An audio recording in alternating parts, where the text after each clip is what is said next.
यस्य भवत् भक्तजनार्तिहन्धुः पितृच्च मन्ये च वचार्यदूर्णं स्तम्भेऽवतारतमनन्यलब्नं लक्ष्मीनरसिंहं चरणं प्रपद्ये। ज्वालाहोबिलमालोलक्रोडकारच्च भार्गव योगानन्दचत्रवड पावनो नवमूर्तयः। रामानुजदयापात्रं ज्ञानवैरागभूषणं श्रीमद्वेङ्कटनाथार्यं वन्दे वेदान्तदेशिकं। लक्ष्मीनाथसमारम्भां नादयामुनमध्यमाम् अस्मत्ताचार्यपर्यन्तां वन्दे गुरुपरम्परां। यो नित्यमच्युतपदां भुजयुग्मरुक्मव्यामोहदस्तदितराणि त्र्याणमेने अस्मद्गुरोर्भगदोषदयगसिन्धो रामानुजशरणं शरणं प्रपद्ये। मातापितावदस्तनया बुबुधिः सर्वं यदवेन नियमेन मदन्वयानाम् आत्तसिनकुलपतेर्वकुलाभिरामं श्रीमत्ततङ्गिरियुगलं प्रणमामि मूर्तना। भूतं सहस्रमहदाव्यपट्टनादः श्री भक्तिसागरकुलशेखरयोगिवाहन भक्ताङ्गिरेणुपरकाल यतीन्द्रमिश्रान् श्रीमत्पराङ्गं सिंहपरणोऽस्मि नित्यं। केशवार्यकृपापात्रं धीसमाधिगुणार्णवं श्री षडार्यधिसानं देशिकेन्द्रम् अम्बजे। प्रपद्ये निरवद्यानां निषद्यां गुणसम्पदां शरणं भववीदानां षडगोपमुनीश्वरं। श्रीमत्षडारिमुनिपादसरोजांशं श्रीमत्पराङ्कुशतपोधनलब्धबोधं श्रीमन्नरसिंहवरदाय दयावलम्बं श्रीमत्पराङ्कुशमुनिं प्रणतोऽस्मि नित्यं। श्रीवासवीररघुवर्य पराङ्कुशादि रामानुजार्य मुनिभिर् गुरुसार्वभौमे सम्प्रेक्षितं करुणया परिपूर्णबोधं श्री श्रीनिवासमितिशेखरम् आश्रयामः। वेदान्तदेशिके यतीन्द्रकटाक्षलब्धत्रयन्तसारं मनविद्यगुरुं मुदाक्रियं नारायणादि अतिदुर्यकृपाभिषिक्तं श्रीरङ्गनाथं यतिशेखरम् आश्रयामः। ओं नमो वेङ्कटेशाय। जय श्रीराम। இங்கே வந்திருக்கக்கூடிய பாகவதால் அனைவருக்கும் முதல்கண் என் சிரம் தாழ்ந்த நமஸ்காரங்கள். இந்த நிகழ்ச்சியை ஏற்பாடு பண்ண பஹ்ரைன் திவ்யபிரபதம் சத்சங், அதுக்கப்புறம் ஆனந்த நிலையம் ஸ்ரீமான் பிரதீப்புக்கு என்னோட கிருதஜ்ஞையை முதல்ல தெரிவித்துக் கொள்கிறேன். இன்று சுவாதி நட்சத்திரம் இந்த மாதத்தில். ஸோ இந்த சுவாதி நட்சத்திரம் நரசிம்மருக்கு விசேஷம், எல்லாருக்கும் தெரிஞ்ச விஷயம். இன்றைக்கி பட்டர் சுவாமி சொன்னார், இது கருடாழ்வாருக்கும் இன்றைக்கி இந்த ஆடி சுவாதி ரொம்ப விசேஷம்னாரு. ஸோ இந்த சுவாத்தியில் இங்கே வந்து இந்த நிகழ்ச்சியில் நான் பண்ணுறதுக்கு எனக்கு ஒரு பெரிய பாக்கியமாக நான் கருதுகிறேன் நான். ஸோ நமக்கு எல்லோரும் தெரிஞ்சுக்கும் எம்பெருமான் ஸ்ரீமன் நாராயணன் திரேதா யுகத்தில் வந்து தர்மத்தின் வடிவில் ராமபிரானாக தோன்றி அறம் செய்த மக்களையும் தவம் செய்த முனிவர்களையும் காத்து அருளினான் என்பது ராமாயணம் கூறும் உண்மை. இது நம்ம எல்லாம் அறிந்ததே. அப்படிப்பட்ட இந்த ராமாயணம் கேரள தேசத்தில் ரொம்ப சிறப்பாக இந்த கர்க்கடக மாதம்னு சொல்கிறா. ஸோ இந்த மாதத்தில் மாதம் ஃபுல்லாக வந்து அவள் வந்து ராமாயண பாராயணம் எல்லா கோவில்லையும் நடக்கிறது, அவள் வீட்டிலையும் அவள் அதை பாராயணம் பண்ணுறா. அதே மாதிரி இங்கே ஆனந்த நிலையத்தில் இந்த மாதம் ஃபுல்லாக, அந்த கர்க்கடக மாதம் ஃபுல்லாக ராமாயண பாராயணம் ஏற்பாடாயிருக்கு. தினம் 6லேருந்து 8 யார் வேணால் வந்து இங்கே ராமாயணம் பாராயணம் பண்ணலான்ற மாதிரி பண்ணி வச்சுருக்கார் மிஸ்டர் பிரதீப் அவர்கள். ஸோ அந்த விதத்தில் இந்த திருவேங்கடமுடியான் சந்நிதியில் ராமாயணம் பாராயணம் நடக்கிறதே அப்படின்னு இந்த நியூஸ் தெரிஞ்ச போது மனசில் ஒரு சின்ன ஒரு விதை வந்தது. இந்த திருவேங்கடமுடியான்னு ராமரையும் சேர்த்து பார்த்தா எப்படி இருக்கும் அப்படின்னு அந்த விதை தான் இன்றைக்கி இந்த நிகழ்ச்சி, இந்த திருவேங்கட ராமன் கூட நிகழ்ச்சிக்கு ஒரு சீடுன்னு சொல்லலாம். ஸோ இதை நம்ம ஒரு மனோபாவமாக பார்க்கக்கூடியது. ரிசர்ச் அந்த மாதிரிலாம் எதுவும் இல்லை. நம்ம மனோபாவத்தில் திருவேங்கடமுடியான்கிட்ட ராமரை போய் தேட போகிறோம். ஸோ ஒரு தேடல்னே வச்சுக்கலாம். நம்ம இது ஒரு ட்ரெஷர் ரெண்ட் மாதிரி வச்சுக்கோங்களேன். ஸோ அந்த மாதிரி நம்ம எல்லோரும் சேர்ந்து தேடின்னு போகிறதுக்கு இது ஒரு முயற்சியாக வச்சுக்கலாம் நம்ம. ஸோ இந்த பெருமாள் கோயில் இது நடக்கிறது. ஸோ இந்த நிகழ்ச்சி 3 பாகமாக பிரிச்சிருக்கேன். ஒன்று முதல்ல ராமநாமத்தின் மகத்துவம், அதை பற்றி பேசுவோம். ரெண்டாவது திருவேங்கடராமன், அதை பற்றி நம்ம பாசுரத்தில் என்னென்ன சொல்லியிருக்கின்றது பார்க்க போகிறோம். மூணாவது திருவேங்கடத்தில், அதாவது திருமலையில் அங்கே ராமர் சம்மந்தப்பட்ட விஷயங்கள். ஸோ இது 3ஆக பிரிச்சிருக்கோம். So this today's program is split into 3 parts. So first is about Ram namam, second is about Thiruvenkataraman, third is what is related to Rama is there in Thirumalai. So for the convenience of people who cannot follow Tamil, see the pasurams and poems, so we will just show it in Tamil as well as the translation in English so that everybody can join and enjoy this journey. So in the தேடல்ல போலாமா எல்லாரும்? Treasure and are you ready? So இந்த தேடல் நம்ம இங்கேயே ஆரம்பிக்கலாம், இந்த சந்நிதியிலே நம்ம ஆரம்பிக்கலாம். ஸோ எல்லாருக்கும் ரெகுலராக வரவாளுக்கு பரிச்சயமாக இருக்கும். அதாவது இந்த கோயில் உள்ளே வந்தவொடனே நமக்கு கணீர்னு ஒரு குரல் நம்ம வரவேற்கும். அந்த கணீர் குரல் யாரும் இல்லை, ஸ்ரீ ஸ்ரீமான் பிரதீப்போட குரல் தான். அவர் எப்போவுமே வரவேற்கிறது ஜெய் ஸ்ரீராம் சொல்லி தான் நம்மளை வரவேற்பார். இது திருவேங்கடமுடியான் சந்நிதியாக இருந்தாலும் கோவிந்தான்னு சொல்ல மாட்டார், ஓம் நமோ வெங்கடாயன்னு சொல்ல மாட்டார், ஜெய் ஸ்ரீராம் தான் சொல்லுவார். ஏன்னா அவர் ராம பக்தர் நம்ம எல்லாருக்கும் தெரிஞ்சுது. ஆனால் புதுசாக யாராக வந்தால் வச்சுக்கோங்களேன், எங்கள் பெருமாள் கோயில்னா சொன்னால் இன்னும் ஜெய் ஸ்ரீராம் சொல்கிறாரு, ஒருவேளை ராமர் கோயிலாக இருக்குமோ அப்படின்னு அவளுக்கு சந்தேகம் வந்துடும். ஸோ அதுலேருந்து இங்கே நமக்கு தோன்றது, இங்கே திருவேங்கடமுடியான் இருக்கா, இங்கே ஜெய் ஸ்ரீராம் சொல்கிறாளே, ஸோ இதுவே திருவேங்கடராமனாக இருக்குமோன்னு அது ஒரு நமக்கு அந்த ஆரம்பமே இங்கே தெரியுது. ரெண்டாவது விஷயம் பார்த்திங்கன்னா ஜனவரி 22, 2024. ஸோ இது நம்ம வாழ்க்கையில் மறக்க முடியாத ஒரு நாள். பாரத தேசத்தில் இது யாருமே மறக்கக்கூடாத ஒரு நாள். ஏன்னா 500 வருஷம் காத்திருந்து அங்கே ஸ்ரீராமர் நமக்கு ராம்லல்லாவை அங்கே காட்சி அளித்தார். ஸோ அந்த தினம் அது ரொம்ப விசேஷமான தினம். ஸோ அங்கே ராமர் பிரதிஷ்டை ஆச்சு திருவயோதியில். அதே தினத்தன்று ஆச்சரியம் என்னென்னா, இங்கே திருவேங்கடமுடியானோட சன்னதி இங்கே அன்றைக்கி திருவேங்கடமுடியானுக்கு பிரதிஷ்டை ஆச்சு. ஸோ ஒரு பக்கம் இங்கே திருவேங்கடமுடியான் பிரதிஷ்டை, ஒரு பக்கம் ராமர் பிரதிஷ்டை அதே தினத்தில் நடந்தது. ஸோ அதுவே திருவேங்கட ராமனோ அப்படின்னு நமக்கு அது ஒரு தோணக்கூடிய ஒரு விசேஷம். இதில் இன்னொரு ஆச்சரியம், ரொம்ப ஆச்சரியம் விஷயம்னா, இங்கே அன்றைக்கி அந்த இது போகும்போது ராம்லல்லாவோட அங்கே இது நடக்கும்போது இங்கே லைவ் போயிட்டு இருந்தது டிவியில். ஸோ எல்லாருக்கும் ஒரு ஆவலாக இருந்தது, அங்கே இருக்கக்கூடிய ராமரோட முகம் எப்படி இருக்குமோ அப்படின்னு. அங்கே திரையை விளக்கின உடனே அந்த குழந்தை ராமர் அவரோட சிரிப்பு பார்த்திங்கன்னா அவ்வளோ அழகான ஒரு சிரிப்பு. ஸோ அந்த சிரிப்பு பார்த்தோன்னே இங்கே இருக்கிறவர்களும் ஒரு பெரிய ஆச்சரியம் இருந்திருக்கும். ஏன்னா இங்கே இருக்கக்கூடிய திருவேங்கடமுடியானோட சிரிப்பு பார்த்திங்கன்னா அதே ஒரு குழந்தை ராமரோட சிரிப்பு மாதிரியே இருந்தது. ஸோ எல்லோரும் அதை பார்த்து நம்ம அன்றைக்கி ஆச்சரியமாக வியந்து போனோம். ஸோ அதுவும் ஒரு திருவேங்கட ராமனோ அப்படின்னு இந்த கோயிலில் நமக்கு அது ஒரு தோணக்கூடிய ஒரு விஷயமா இருக்குது. இதை தவிர இப்போ தான் ஹனுமான் ஒரு 2 மாதமாக நமக்கு ஆசீர்வச்சின்னு இருக்கார் இங்கே. ஸோ ஹனுமானும் இங்கே வரத்துக்கு எனக்கு தெரிஞ்ச ஏதோ ஒரு 2 வாரம் ஏதோ தாமதமாச்சுன்னு கேள்விப்பட்டேன். ஹனுமான் பிரதிஷ்டைக்கு முதல்லையே எந்திரம் வந்துடுத்தான் இங்கே, அவர் வரத்துக்கு நாழியாச்சு. எனக்கு என்ன தோணித்துன்னா, எப்போ இந்த ஹனுமான் அந்த தாரக மந்திரமான ராமனை சொன்னானோ அப்போதே அவன் இங்கே வந்து விட்டான்னு தோணித்து. ஸோ எந்திரம் வந்தாலும் இவன் மந்திரம் சொன்னப்புறம் தான் இங்கே நேரம் வந்தான் அப்படின்னு தோணிது. அதுக்கப்புறம் இங்கே அவன் யாரை பார்த்துட்டு இருக்கான், ராமர் தானே பார்க்கணும் யூஸ்வலாக ஹனுமார் நேரம். ஆனால் இவன் திருவேங்கடையான் பார்த்துன்னு இங்கே நிற்கிறான். ஸோ இவனுக்கும் ஒருவேளை திருவேங்கட ராமனோ அப்படின்றது அந்த ஒரு யோசனையும் வருது. ஸோ ராமாயணத்தில் நீங்கள் பார்த்தீங்கன்னா முக்கியமாக ஹனுமானுக்கு எப்போ தடங்கள் வந்ததோ, ஒரு அபாயம் வந்ததோ, இல்லை மன சஞ்சலம் எப்போல்லாம் வந்ததோ அப்போல்லாம் அவரை காத்து அருளினது அந்த ராம மந்திரமே, வேறு ஒன்றுமே கிடையாது. இது ரொம்ப சிம்பிள், இது எல்லாருக்கும் தெரிஞ்ச விஷயம்தான். அதனால் அவர் என்ன தடங்கள் வந்தாலும் அதை கடந்து போனது இந்த ராமர் மந்திரத்தை சொல்லி தான். நம்ம எல்லோரும் சின்ன வயசில் இப்போ இருக்கோ, கொஞ்சம் என் ஏஜில் இருக்கவெல்லாம் பார்த்துருப்பீங்க, ராமாயணம் சீரியல் ஞாயிற்றுக்கிழமை பார்த்தோம் நம்ம. அதுக்கப்புறம் இப்போ ஜெய் ஸ்ரீ ஹனுமான்லாம் டிவியில் போயின்னு இருக்கு.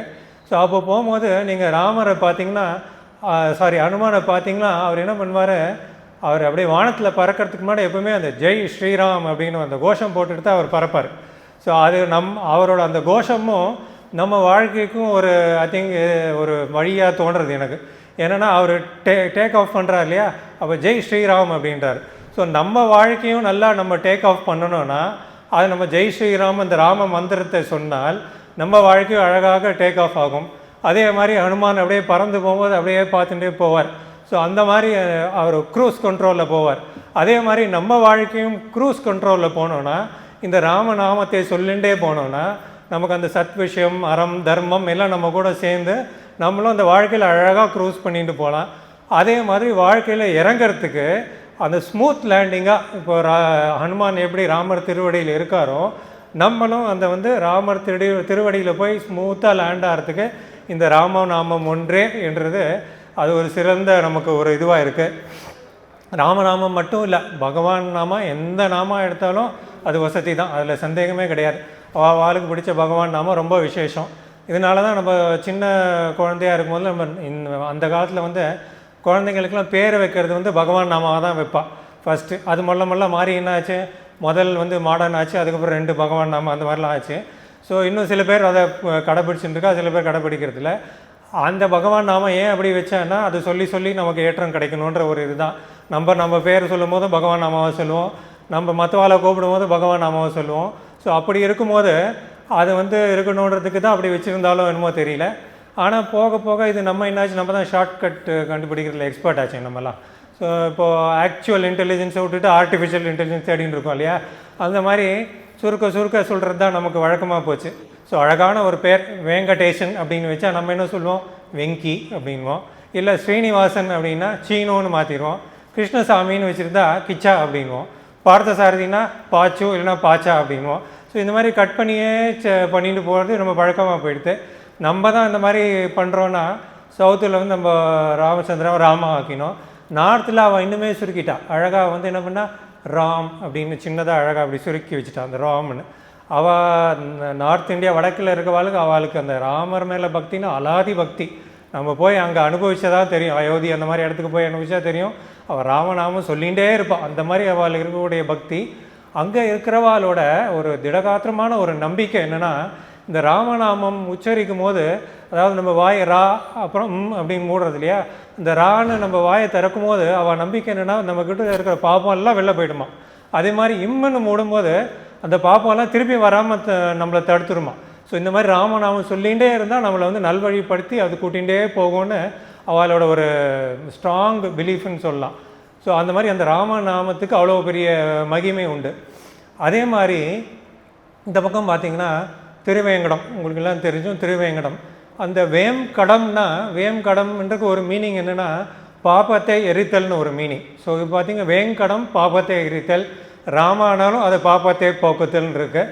ஸோ அதுலேயுமே வந்து நம்ம வெங்கடராமன் அப்படின்ட்டு பார்க்குறோம். ஸோ அடுத்ததாக இது வந்து ஸ்லைட் நெக்ஸ்ட். அடுத்ததாக இப்போ கம்பராமாயணத்தில் கம்பர் ஒன்று சொல்கிறார். இது கம்பராமாயணத்தும் முதல்ல ஆரம்பிக்கும் போதே கம்பர் வந்து இதை ஒரு ஸ்லோகம் அங்கே வச்சுருக்கார். அந்த ஸ்லோகம் என்னென்னா, நன்மையும் செல்வமும் நாளும் நல்குமே, திண்மையும் பாவமும் சிதைந்து தேயுமே, ஜென்மமும் மரணமும் இன்றி தீருமே இம்மையே, ராம என்றிருண்ட எழுத்தினார் அப்படிங்கிறார். ஸோ இந்த விசேஷமான அந்த ராமரோட நாமத்தை கம்பர் முதலியே சொல்லியிருக்கார் இந்த நம்ம கம்ப ராமாயணத்தில். அவர் என்ன சொல்கிறார், நம்ம இதை சொல்ல சொல்ல நமக்கு டெய்லி நமக்கு நன்மை சேர்ந்துட்டே போகுமா, அதே மாதிரி இந்த பாப்பம்லாம் ஒழிஞ்சுட்டே போகுமா. இன்னொன்று இந்த பிறப்பு இறப்புன்ற அந்த சுழலில் மாட்டின்னு இருக்கோம் இல்லையா, இந்த ராமநாமம் ஒன்றே போதும் அப்படிங்கிறார். ஸோ அந்த மாதிரி ராமநாமத்தை ஒன்று சொன்னாலே போகிறோம் அப்படின்னு கம்பர் சொல்கிறார். ஸோ அதுலேருந்து தப்பிக்கக்கூடிய ஸ்லோகம் அப்படின்றார். இதையே வந்து அவர் வாலி வதத்தில் இன்னொரு அடுத்த ஸ்லோகத்தில் வாலி வதத்தில் ஸ்லைடு வாலி வதத்தில் இதை வந்து அவர் ஊர்ஜிதப்படுத்துகிறார். இந்த வாலி வதத்தில் அவர் என்ன சொல்கிறாருன்னா, மும்மைசால் உலகுக்கெல்லாம் மூல மந்திரத்தை முற்றும் தம்மையே தமர்க்கு நல்கும் தனிப்பெரும் பதத்தை தானே இம்மையே எழுமை நோய்க்கும் மருந்தினை ராம என்னும் செம்மைசேர் நாமம் தன்னை கண்களில் தெரிய கண்டான் அப்படிங்கிறார். ஸோ இது வந்து வாலி வதை படலம் அங்கே நடந்துட்டுருக்கு. ஸோ அதை கோட் பண்ணி கம்பர் வந்து இந்த வார்த்தையை சொல்கிறார். ஸோ அங்கே சுக்ரீவனுக்கும் வாலிக்கும் வதம் நடக்கிறது. ஒரு பக்கம் ராமபிரான் லக்ஷ்மணன் இருக்கார். ராமபிரான் வந்து சுக்ரீவனுக்கு உதவி பண்ண அவர் ரெடியாக இருக்கார். ஸோ அந்த பக்கம் என்ன ஆகுது, யுத்தம் தொடங்குகிறது. சுக்ரீவன் வந்து அடியாக வாங்குறான். சுக்ரீவன் என்ன நினச்சிட்டு இருக்கான், ராமர் அம்பை அடிச்சிடுவார், அதனால் டக்குன்னு முடிஞ்சிடும்னு சொல்லிட்டு அவன் ஒரு இன்டென்ட் இல்லாமல் இருக்கான்னு வச்சுக்கோங்களேன் சுக்ரீவன். ஸோ அதனால் அடிய மேலே அடியாக வாங்கிட்டு இருக்கான். இது எப்படின்னா, போன வாரம் நம்ம எல்லோரும் பார்த்துருப்போம், இங்கிலாண்டில் நடந்தது. ஒரு பக்கம் இந்த பக்கம் கதை வச்சுக்கோங்களேன், அந்த பக்கம் வந்து கிரிக்கெட் பந்து. ஸோ போட்டுட்டே இருந்தால் அடி வாங்கி 69 அடி வாங்கினாங்க, 669 அடி வாங்கினா வச்சுக்கோங்களேன். ஸோ அவளும் என்ன பண்ணிட்டு இருந்தால், ஒரு டிவைன் இன்டர்வென்ஷன் வருமோ, அப்படி யாராவது விக்கெட் எடுப்பாலோ அப்படின்ற ஒரு இதுலேயே இருந்தால். அந்த மாதிரி சுக்ரீவனும் இந்த டிவைன் இன்டர்வென்ஷனை காத்துட்டு இருந்தால் அடியாக வாங்கிட்டு இருந்தான். அங்கே அப்புறம் வந்து சுந்தரனும் ரவீந்திரனும் வந்து காப்பாற்றினான்னு வச்சுக்கோங்க, அது ஒரு பக்கம் இருக்கட்டும். இங்கே வந்து ராமர் ரெடியாக இருக்கார், ஆனால் அவருக்கு வித்தியாசம் தெரியல. இவர் வந்து சுக்ரீவனா வாலியா யாரை அடிக்கிறதுன்னு அவர் கன்ஃபியூஷனாக இருந்தது.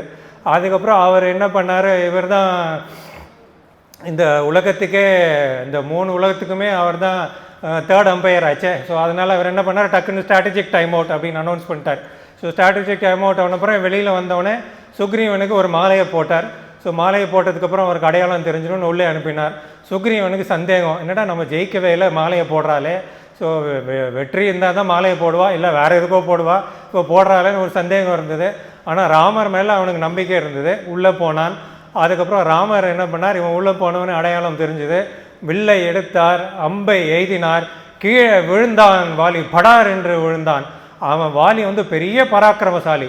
அவன் விழும்போது கூட அவனுக்கு வந்து என்ன நினைக்கிறான்னா, இது நான் இவ்வளோ பெரிய இது ஆள்னால என்னை யார் அடிச்சிருக்கக்கூடும், இது என்னை தாக்கி இருக்கக்கூடும் என்ன அப்படின்னு யோசிக்கிறானா. அந்த ஒரு க்ஷணத்தில் யோசிக்கிறானா, இந்த விஷ்ணுவோட சக்கரமாக இருக்குமோ, இல்லை சிவனோட சூலமாக இருக்குமோ, இல்லை இந்திரனின் வஜ்ராயுதமாக இருக்குமோ, இல்லை ஏதாவது முனிவரின் சாபமாக இருக்குமோன்னு யோசிச்சுனே கீழே போய் விழுறானா. அதுக்கப்புறம் அந்த வில்லை எடுக்கிறானா, அதில் வந்து ராமன்ற அந்த ரெண்டு எழுத்து பொறிச்சிருக்கான். அதை தான் இங்கே கம்பன் எடுத்து காட்டுறார்.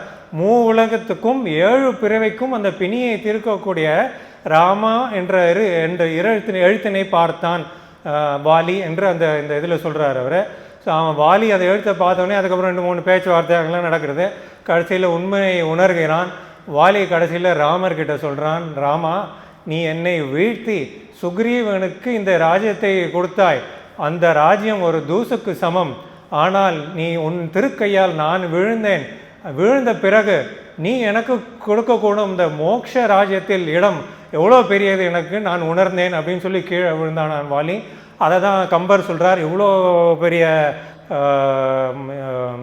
அவன் எவ்வளோ பெரிய பாக்கியசாலியாக இருந்திருக்கணும், ராம எழுத்தை பார்த்தான், ராமரையும் பார்த்து அவன் உயிர் பிறந்தது என்று. ஸோ அதுக்கப்புறம் பகவான் ஸ்ரீமன் நாராயணன் பல அவதாரம் எடுத்திருக்கார். அதில் வந்து பூர்ண அவதாரம் நம்ம சொல்லக்கூடியது வந்து ராம அவதாரம், கிருஷ்ண அவதாரம் மட்டுமே. இது வந்து ராமநாமம் வந்து தாரக மந்திரம். இதில் ராமாயணம் தான் வேதம்னு நம்ம பூர்வாச்சாரியார்களோட கருத்து. ஸோ அதில் என்னென்னா, ராமாயணத்தில் வேதத்தோட எல்லா சாராம்சமும் அதில் அடங்கியிருக்கா, அதனால தான் அப்படி சொல்லியிருக்காவா. ஸோ இதில் நம்ம தமிழ்மறை வேதம் சொல்லக்கூட 4000 திவ்ய பிரபந்தத்தில் ராமரை பற்றி என்ன சொல்லியிருக்குன்றது நம்ம இப்போது அந்த பாசுரத்தில் பார்ப்போம். இதில் நம்மாழ்வாரோட பாசுரம் இருக்குது. அந்த பாசுரம் என்னென்னா, கற்பார் ராமபிரானை அல்லால் மற்றும் கற்பரோ பொறுப்பா முதலா புல்லெரும்பாதி ஒன்றின்றியே நற்பால் அயோத்தியில் வாழும் சராசரம் முற்றுமும் நற்பாலுக்கு உய்த்தினு நான்முகனார் பெற்ற நாட்டுள்ளே அப்படின்றதுக்கு இந்த பாசுரம் ரொம்ப அருமையான பாசுரம். இது ராமர் பற்றி தெரிந்து கொள்ள வேண்டிய ஒரு முக்கியமான பாசுரம். ஸோ முதல்ல என்ன சொல்கிறார், கற்பார் ராமபிரானல்லால் மற்றும் கற்பரோ அப்படின்றார். ஸோ இது ராமரை தவிர நீங்கள் எதுவுமே கற்கக்கூடியதில் அர்த்தமே கிடையாது. ஸோ நீங்கள் ராமரை அதை கற்றுன்றாலே போகிறோம், வேறு எதுவுமே தேவையில்லைன்றது அவரோட கூட்டாக இருக்குங்க. வேறு எது பண்ணாலும் பிரயோஜனம் கிடையாது, ராமர் ஒருவரே நீங்கள் கற்றுண்டா போகிறோம் அப்படின்னு அவரோட இது.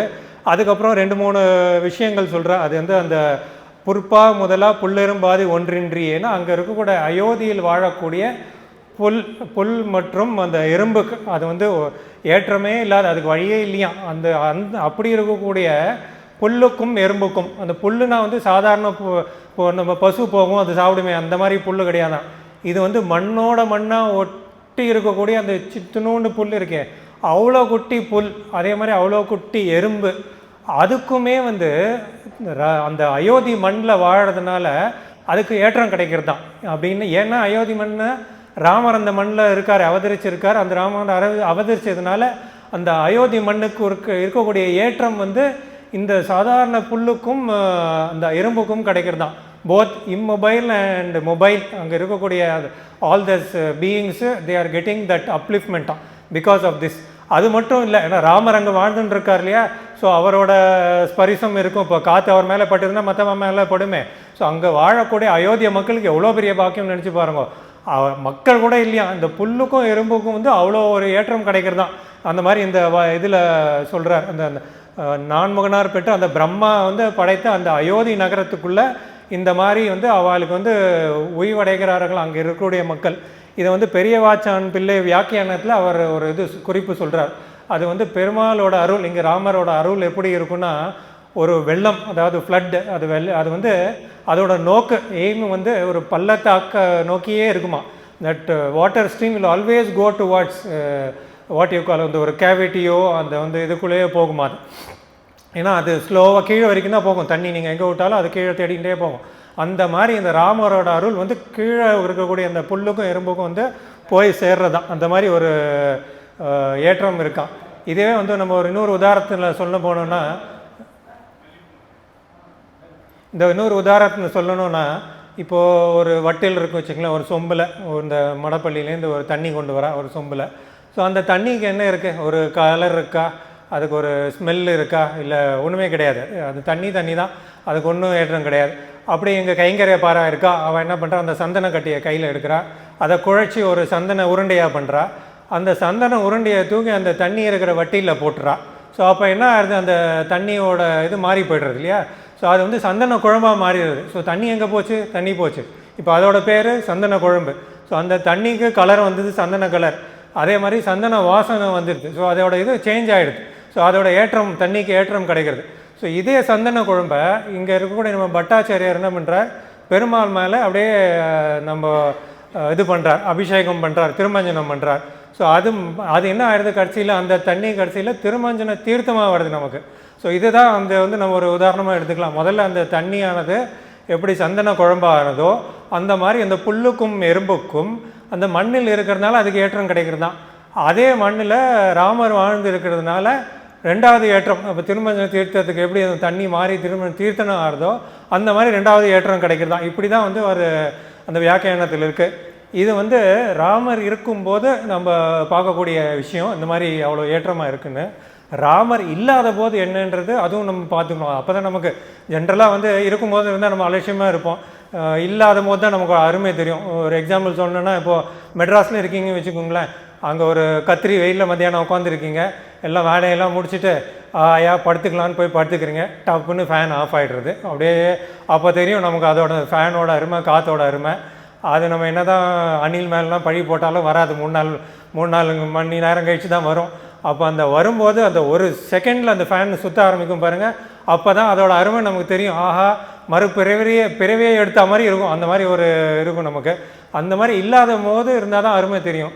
அதை சுமந்திரன் எப்போ வந்து ராமரை கொண்டு அந்த கங்கை கரைக்கு அப்பால் கொண்டு போய் விடுறான், அந்த பக்கம் தாண்டி கொண்டு போய் விட்றான் வச்சுக்கோங்க, விட்டுட்டு வரான். அவன் விட்டுட்டு வரும்போது என்ன நிகழ்ந்ததுன்னு தசரத மகாராஜாவுக்கு அவன் விவரிக்கிறான்.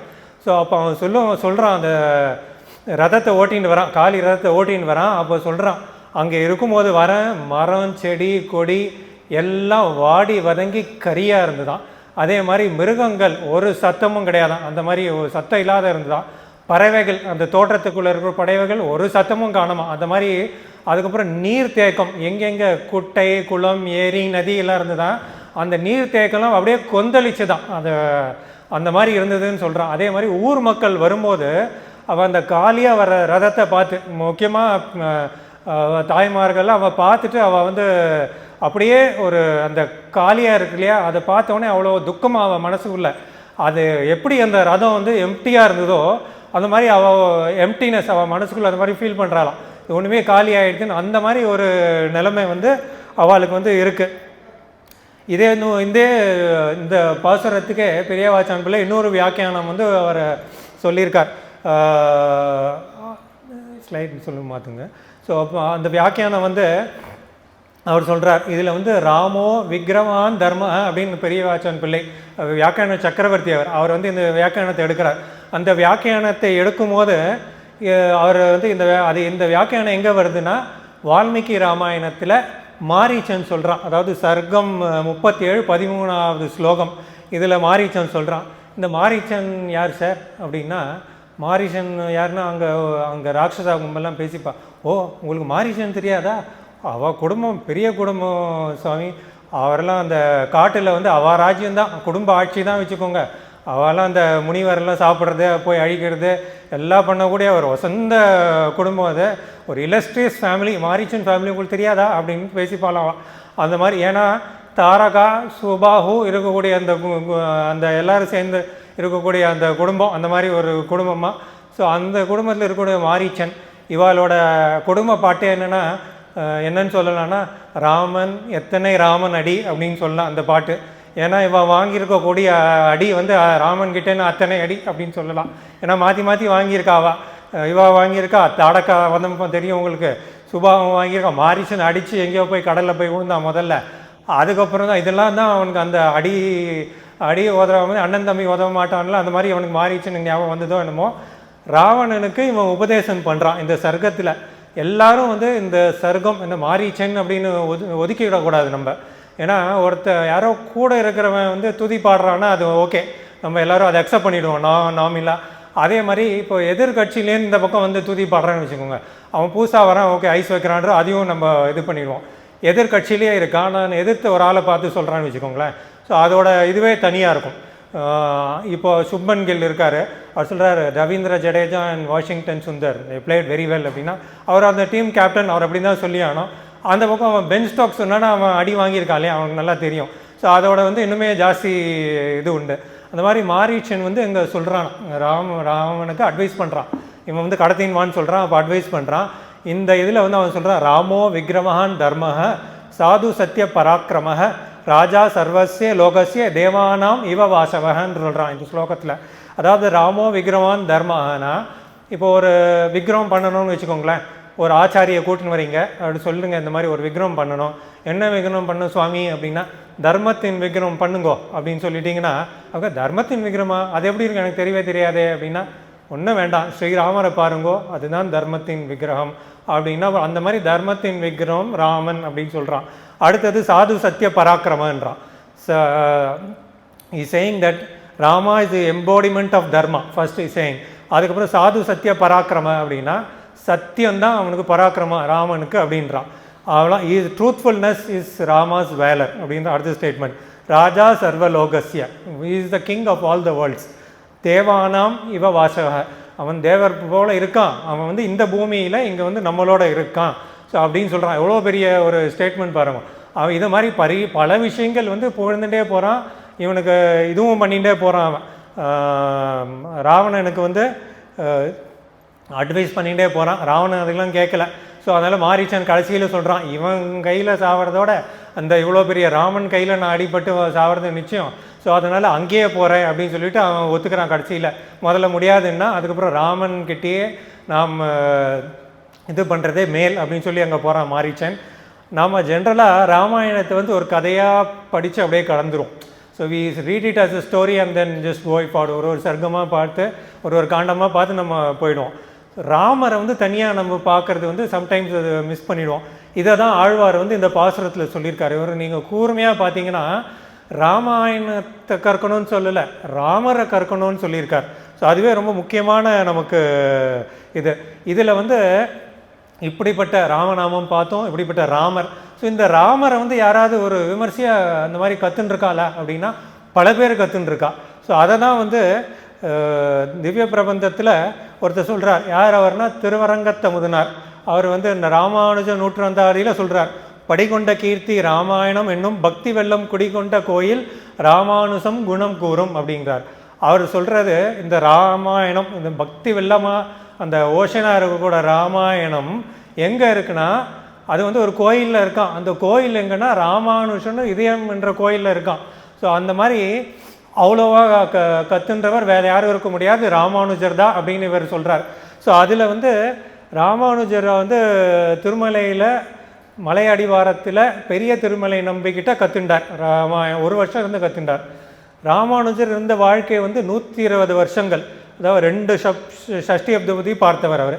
ஆனால் திருமலையில் இருந்தது கொஞ்சம் சொற்ப நாட்கள் தான் வச்சுக்கோ, ஒரு 3-4 வருஷம் 3-4 நாட்டி வந்திருப்பார். 3-4 வாட்டி வந்தாரோன்னு தெரியல, ஆனால் இருந்தது 3-4 வருஷம் இருக்கும் தோராயமாக. அவர் எல்லா இடத்தையும் விட்டுட்டு, மேல்கோட்டையை விட்டுட்டு, ஸ்ரீரங்கமை விட்டுட்டு, இல்லை ஸ்ரீபெரும்புதூரோ காஞ்சிபுரத்தையோ விட்டுட்டு திருமலையில் வந்து எதற்கு ராமாயணம் கற்றுன்ருக்கணும்?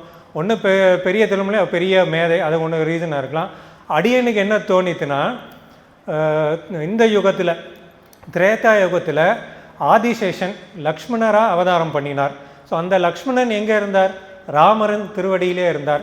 ஸோ அந்த லக்ஷ்மணுக்கு இளைய ஆழ்வார்னு இளைய பெருமாள்னு பேர் உண்டு. ஸோ அந்த இளைய பெருமாள் திருவடியிலே இருந்தார்.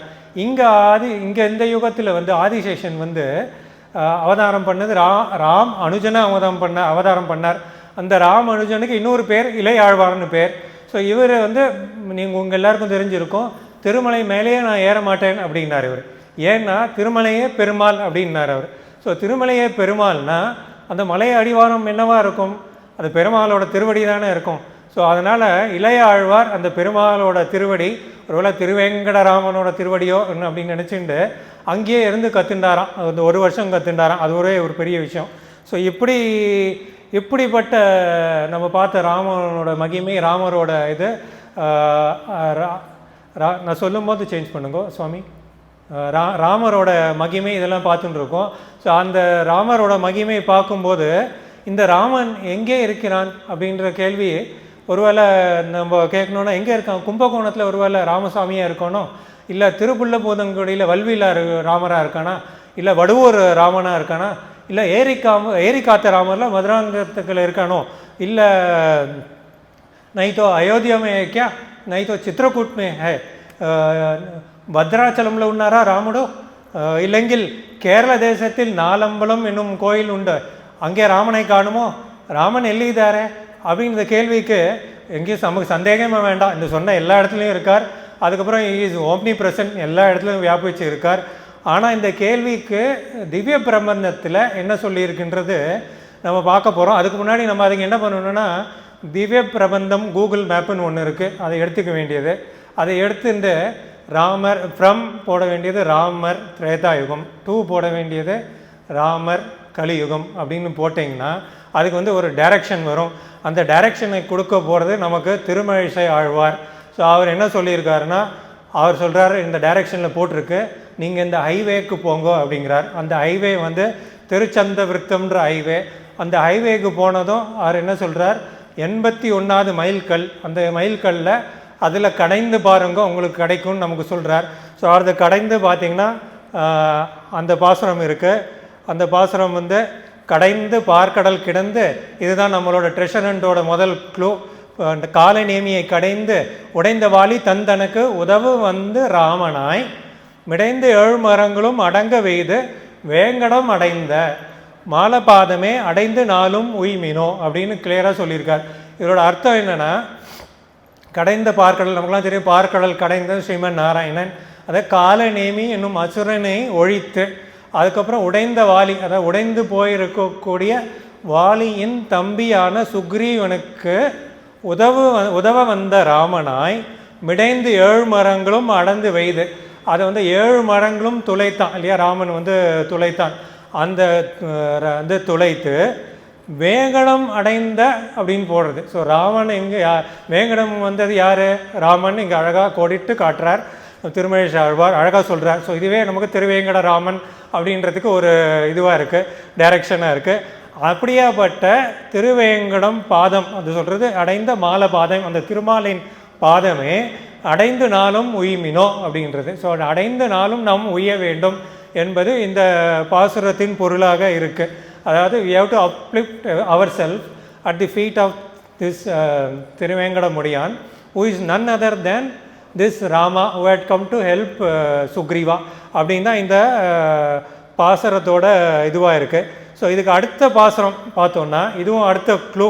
இதோட ட்ரெஷர் அண்ட் க்ளூ எங்கன்னா, இது சங்குக்குள்ளே இருக்குது. நம்ம அந்த சங்குலேருந்து எடுத்தோன்னா நமக்கு அந்த குறி கிடைக்கும். ஸோ இந்த பாசுரம் பொய்கை ஆழ்வாரோட முதல் திருவந்தாதியோட பாசுரம்.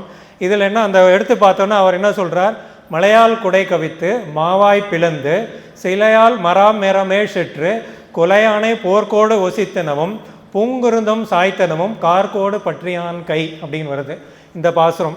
இதில் நமக்கு முக்கியமான வேண்டிய முதல்ல வந்து இதில் வந்து நீங்கள் கேட்கலாம், இல்லைங்க திருவேங்கடமுடியானே போடலையே அப்படின்னு.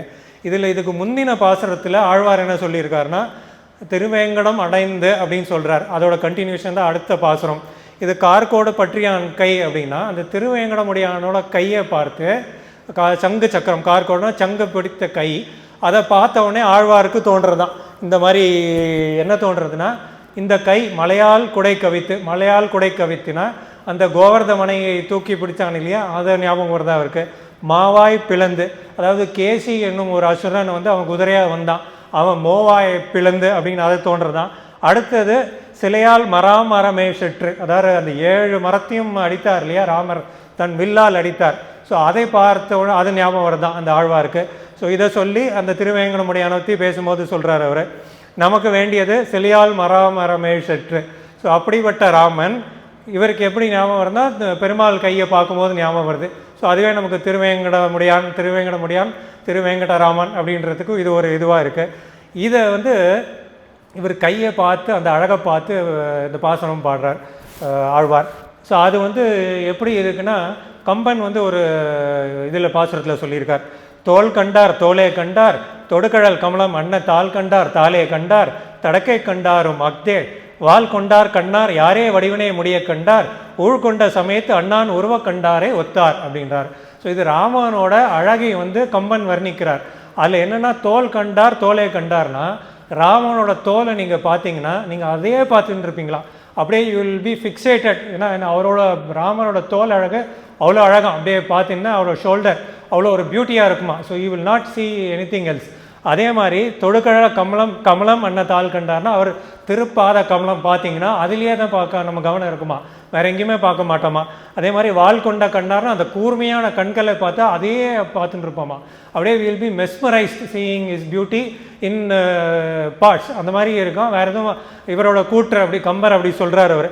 இந்த மாதிரி அந்த மாதிரி இருக்கக்கூடிய கையோட அழகு, இவரும் அந்த கையோட அழகு தான் கார்கோட பற்றியான் கைன்னு சொல்கிறார் இல்லையா, அந்த கையோட அழகை பார்த்தோன்னா அவருக்கும் அப்படி தான் தோன்றியிருக்கு. அதில் ராமரோட வில்ல எழுதுகிற அந்த இதுவும் தோன்றி இருக்குன்னு தோன்றது. இது வந்து ராமரோட அழகு நம்ம சொல்லும் போது ராமயதி இத்தி ராமஹா அப்படின்னு நம்ம கேள்விப்பட்டிருப்போம். அது வந்து ராமயதி ராமர் தான் அழகு. அந்த ரம்மியத்தின்றதுக்கு ராமரோட மீனிங் தான், வேறு ஒன்றுமே கிடையாது. இந்த ராமரை வந்து பியூட்டிஃபுல், ப்ளீஸிங், டிலைட்ஃபுல், சார்மிங் இதெல்லாம் நம்ம சொல்லிகிட்டே போகலாம், கிரேஸ்ஃபுல் அப்படின்னு. அந்த மாதிரி ஆண்டாள் வந்து மனத்துக்கு இனியானேன்னு பாடியிருக்கா பாசுரத்தில். அப்படிப்பட்ட அழகு கொண்ட இந்த ராமன். அதே மாதிரி நம்ம திருவேங்கடமுடியானுக்கு அவனுக்கு ஒரு திருநாமமும் உண்டு. அது என்னென்னா வெங்கடரமணா, ரொம்ப பாப்புலரான இது பேர். ஆந்திராவில் பார்த்தீங்கன்னா எல்லோரும் 3வது ஆள் வெங்கடரமணான் தான் பேர் வச்சுருப்பார். வெங்கடரமணானா அந்த வெங்கடாதிரி மலையில் இருக்கக்கூடிய ரமணன். ரமணன்னா அகேன் ராமோட இது தானே, பியூட்டிஃபுல், ப்ளீஸிங், கிரேஸ்ஃபுல் அந்த மாதிரி வந்துடும். ஸோ 2 பேருக்குமே ஒரே இது தான். ஸோ அடுத்து இப்போ 2 பார்த்துட்டோம். 3வது வந்து நம்மளோட அந்த பொக்கிஷ தேடல், அதாவது அந்த ட்ரெஷர் ரெண்ட்டுக்கு பார்க்க போகிறோம். இது வந்து ஒரு கோல்குள்ளே இருக்குது இந்த பாசுரம். இது பெரியாழ்வார் திருமொழி பாசுரத்தில் இருக்குது. இந்த பெரியாழ்வார் திருமொழி பாசுரத்தில் அவர் பெரியாழ்வார் என்ன பண்ணுறாருனா தன்னை தானே யசோதாவாக பாவிச்சு பண்ணுறார். எல்லா பாசுரமுமே முக்கால்வாசி வந்து ஆழ்வார்களும் தன்னை வேற யாரோ பாவித்து தான் பாடுறான். ஸோ அந்த மாதிரி இவர் யசோதாவை பாவித்து இந்த குட்டி கண்ணன் இருக்கானோ இல்லையோ அந்த குட்டி கண்ணனுக்கு ஒரு பாசுரம் பாடுறாராம். அது குட்டி கண்ணனை வந்து குளிப்பாட்டி அதை ரெடி பண்ணி எல்லாம் பண்ணிச்சு, அது எதுவுமே பண்ண விடாமல் சில்மச்சோ ஷேட்டை பண்ணிட்டு இருக்கான். ஸோ அதை வந்து திசை திருப்புறத்துக்காக யசோதாவை பாவித்து இந்த பெரியாழ்வார் பாசுரம் பாடுறாரு. அதுக்கிட்ட வந்து ஒரு காக்கை வருதான், காக்கா கிட்ட சொல்கிறாலாம் ஒரு கோல் கொண்டு வா அப்படின்னு அந்த கண்ணனுக்கு கொடுக்கறதுக்காக பாடுறாலாம். இந்த பாசுரம் என்னென்னா, தென்னிலங்கை மன்னன் சிரம் தோல் துணி செய்து மின்னிலங்கு பூண் விபீட நம்பிக்கு எண்ணிலங்கு நாமத்தலவும் அரசென்ற மின்னிலங்கார்க்கோர் கோல் கொண்டு வா வேங்கடவாணருக்கு ஒரு கோல் கொண்டு வா அப்படின்னு இருக்கு இந்த பாசுரம். கடைசியில் பார்த்தீங்கன்னா வேங்கடவாணர் யார்? நம்ம திருவேங்கடமுடியான். முதல்ல சொல்கிறது தென்னிலங்கை மன்னன், அதான் ராவணனோட தலையும் தோலையும் சிரம் செய்த ராமன் அப்படின்னு இருக்கு. யார்? அதுக்கப்புறம் மின்னிலங்கு பூண் விபீட நம்பிக்கை, அந்த மின்னல் போன்ற இருக்கக்கூடிய விபீஷனுக்கு எண்ணிலங்கு நாமத்தளவும், அதாவது ராமநாமம் இருக்கும் வரைனா எட்டர்னலாக அரசு ஆளை, அதாவது விபீஷனுக்கு அரசு ஆளை ஏற்பாடு படுத்தி அனுகிரகம் பண்ண ராமன் அப்படின்னு சொல்கிறாரு. அவனுக்கு ஒரு கோல் கொண்டு வா, இந்த மின்னலங்காருக்கு கோல் கொண்டு வா. மின்னலங்கார்னா அந்த திருவேங்கடமுடியான், மின்னல் போல இருக்கக்கூடிய திருவேங்கடமுடியான் வேங்கடவாணருக்கு அவனுக்கு ஒரு கோல் கொண்டு வான்ற பாசுரம் இருக்குது. ஸோ இதிலுமே வந்து நமக்கு அந்த க்ளூ அழகாக கிடச்சிருக்கு. இந்த பாசுரத்தின் வியாக்கியானம் பார்த்திங்கன்னா 2-3 வியாக்கியானம் இருக்குது. ரொம்ப ஒரு ஆச்சரியமாக நம்ம அனுபவிக்கக்கூடிய இதுவாக இருக்கும். அதில் வந்து விபீஷணனுக்கும் போட்டிருக்கா மின்னிலங்கு போன் விபீட நம்பிக்கைன்னு இருக்குது. ஸோ விபீஷணனும் அவனுக்கு வந்து ஒரு பெரிய தேஜஸ் தான். என்னதான் அவன் ராட்சசனாக இருந்தாலும் அவனோட தேஜஸே அவ்வளோ அந்த மாதிரி அவன் படித்தவன், அதனால் அவனுக்கு பெரிய தேஜஸ் இருக்குமா. அதனால தான் மின்னிலங்கு பூன் விவிட நம்பிக்கைன்னு போட்டிருக்கு. ஸோ ஆனால் இதை வியாக்கியானத்தில் அவன் என்ன சொல்கிறா, ஒரு ராஜா இருக்கான் மகாராஜா இருக்கான், அவன் அந்த மாதிரி அலங்காரம் பண்ணியிருப்பான், எல்லாருக்கும் அது தெரியும், அது வந்து ஒரு பளிச்சுன்னு இருக்கும், அந்த மாதிரி இருக்கும். ஆனால் அது வல்லவா அந்த மின்னிலங்கு பூனுக்கு ஒரு வியாக்கியானத்தில் அவர் அர்த்தம் சொல்கிறார். அது என்னன்னு சொல்கிறான்னா, விபீஷணன் வந்து ராமர்கிட்ட போய் பிரபத்தி பண்ணிட்டானா. ஸோ அந்த பிரபத்தியே அவனுக்கு வந்து இருக்கக்கூடிய அந்த ஒளி அவன் பிரபத்தி பண்ணது வந்து மின்னல் போல இருக்கான். அந்த மாதிரி ஒரு அழகான வியாக்கியானம் பண்ணியிருக்கான். அதே மாதிரி பெருமாள் வந்து அவரே ஒரு லைட்னிங் மாதிரி இருக்கும், மின்னல் போல இருக்கக்கூடியவர் தான், அதில் யாருக்கும் சந்தேகமே கிடையாது. ஆனால் இந்த வியாக்கியானத்தில் அவன் என்ன சொல்கிறா, பெருமாளுக்கு இருக்கக்கூடிய திருவாபரணம் இருக்கே அந்த திருவாபரணத்தில் அலமேல் மங்கை ஒரே மார்பான் தானே இருக்காங்க. ஸோ அந்த திருமார்பில் இருக்கக்கூடிய அலமேல் மங்கை அவளால் தான் வந்து இவனுக்கு வந்து மின்னல் போல ஒரு பிரகாசம் இருக்கான். ஸோ அந்த மாதிரி ஒரு வியாக்கியானம் அதில் சொல்லியிருக்கான். இதில் இன்னொன்று வந்து மணவாள மாமுனிகள் அவர் ஒரு வியாக்கியானத்தில் என்ன சொல்கிறாருன்னா, திருவேங்கடமுடியானை பற்றி சொல்கிறார்.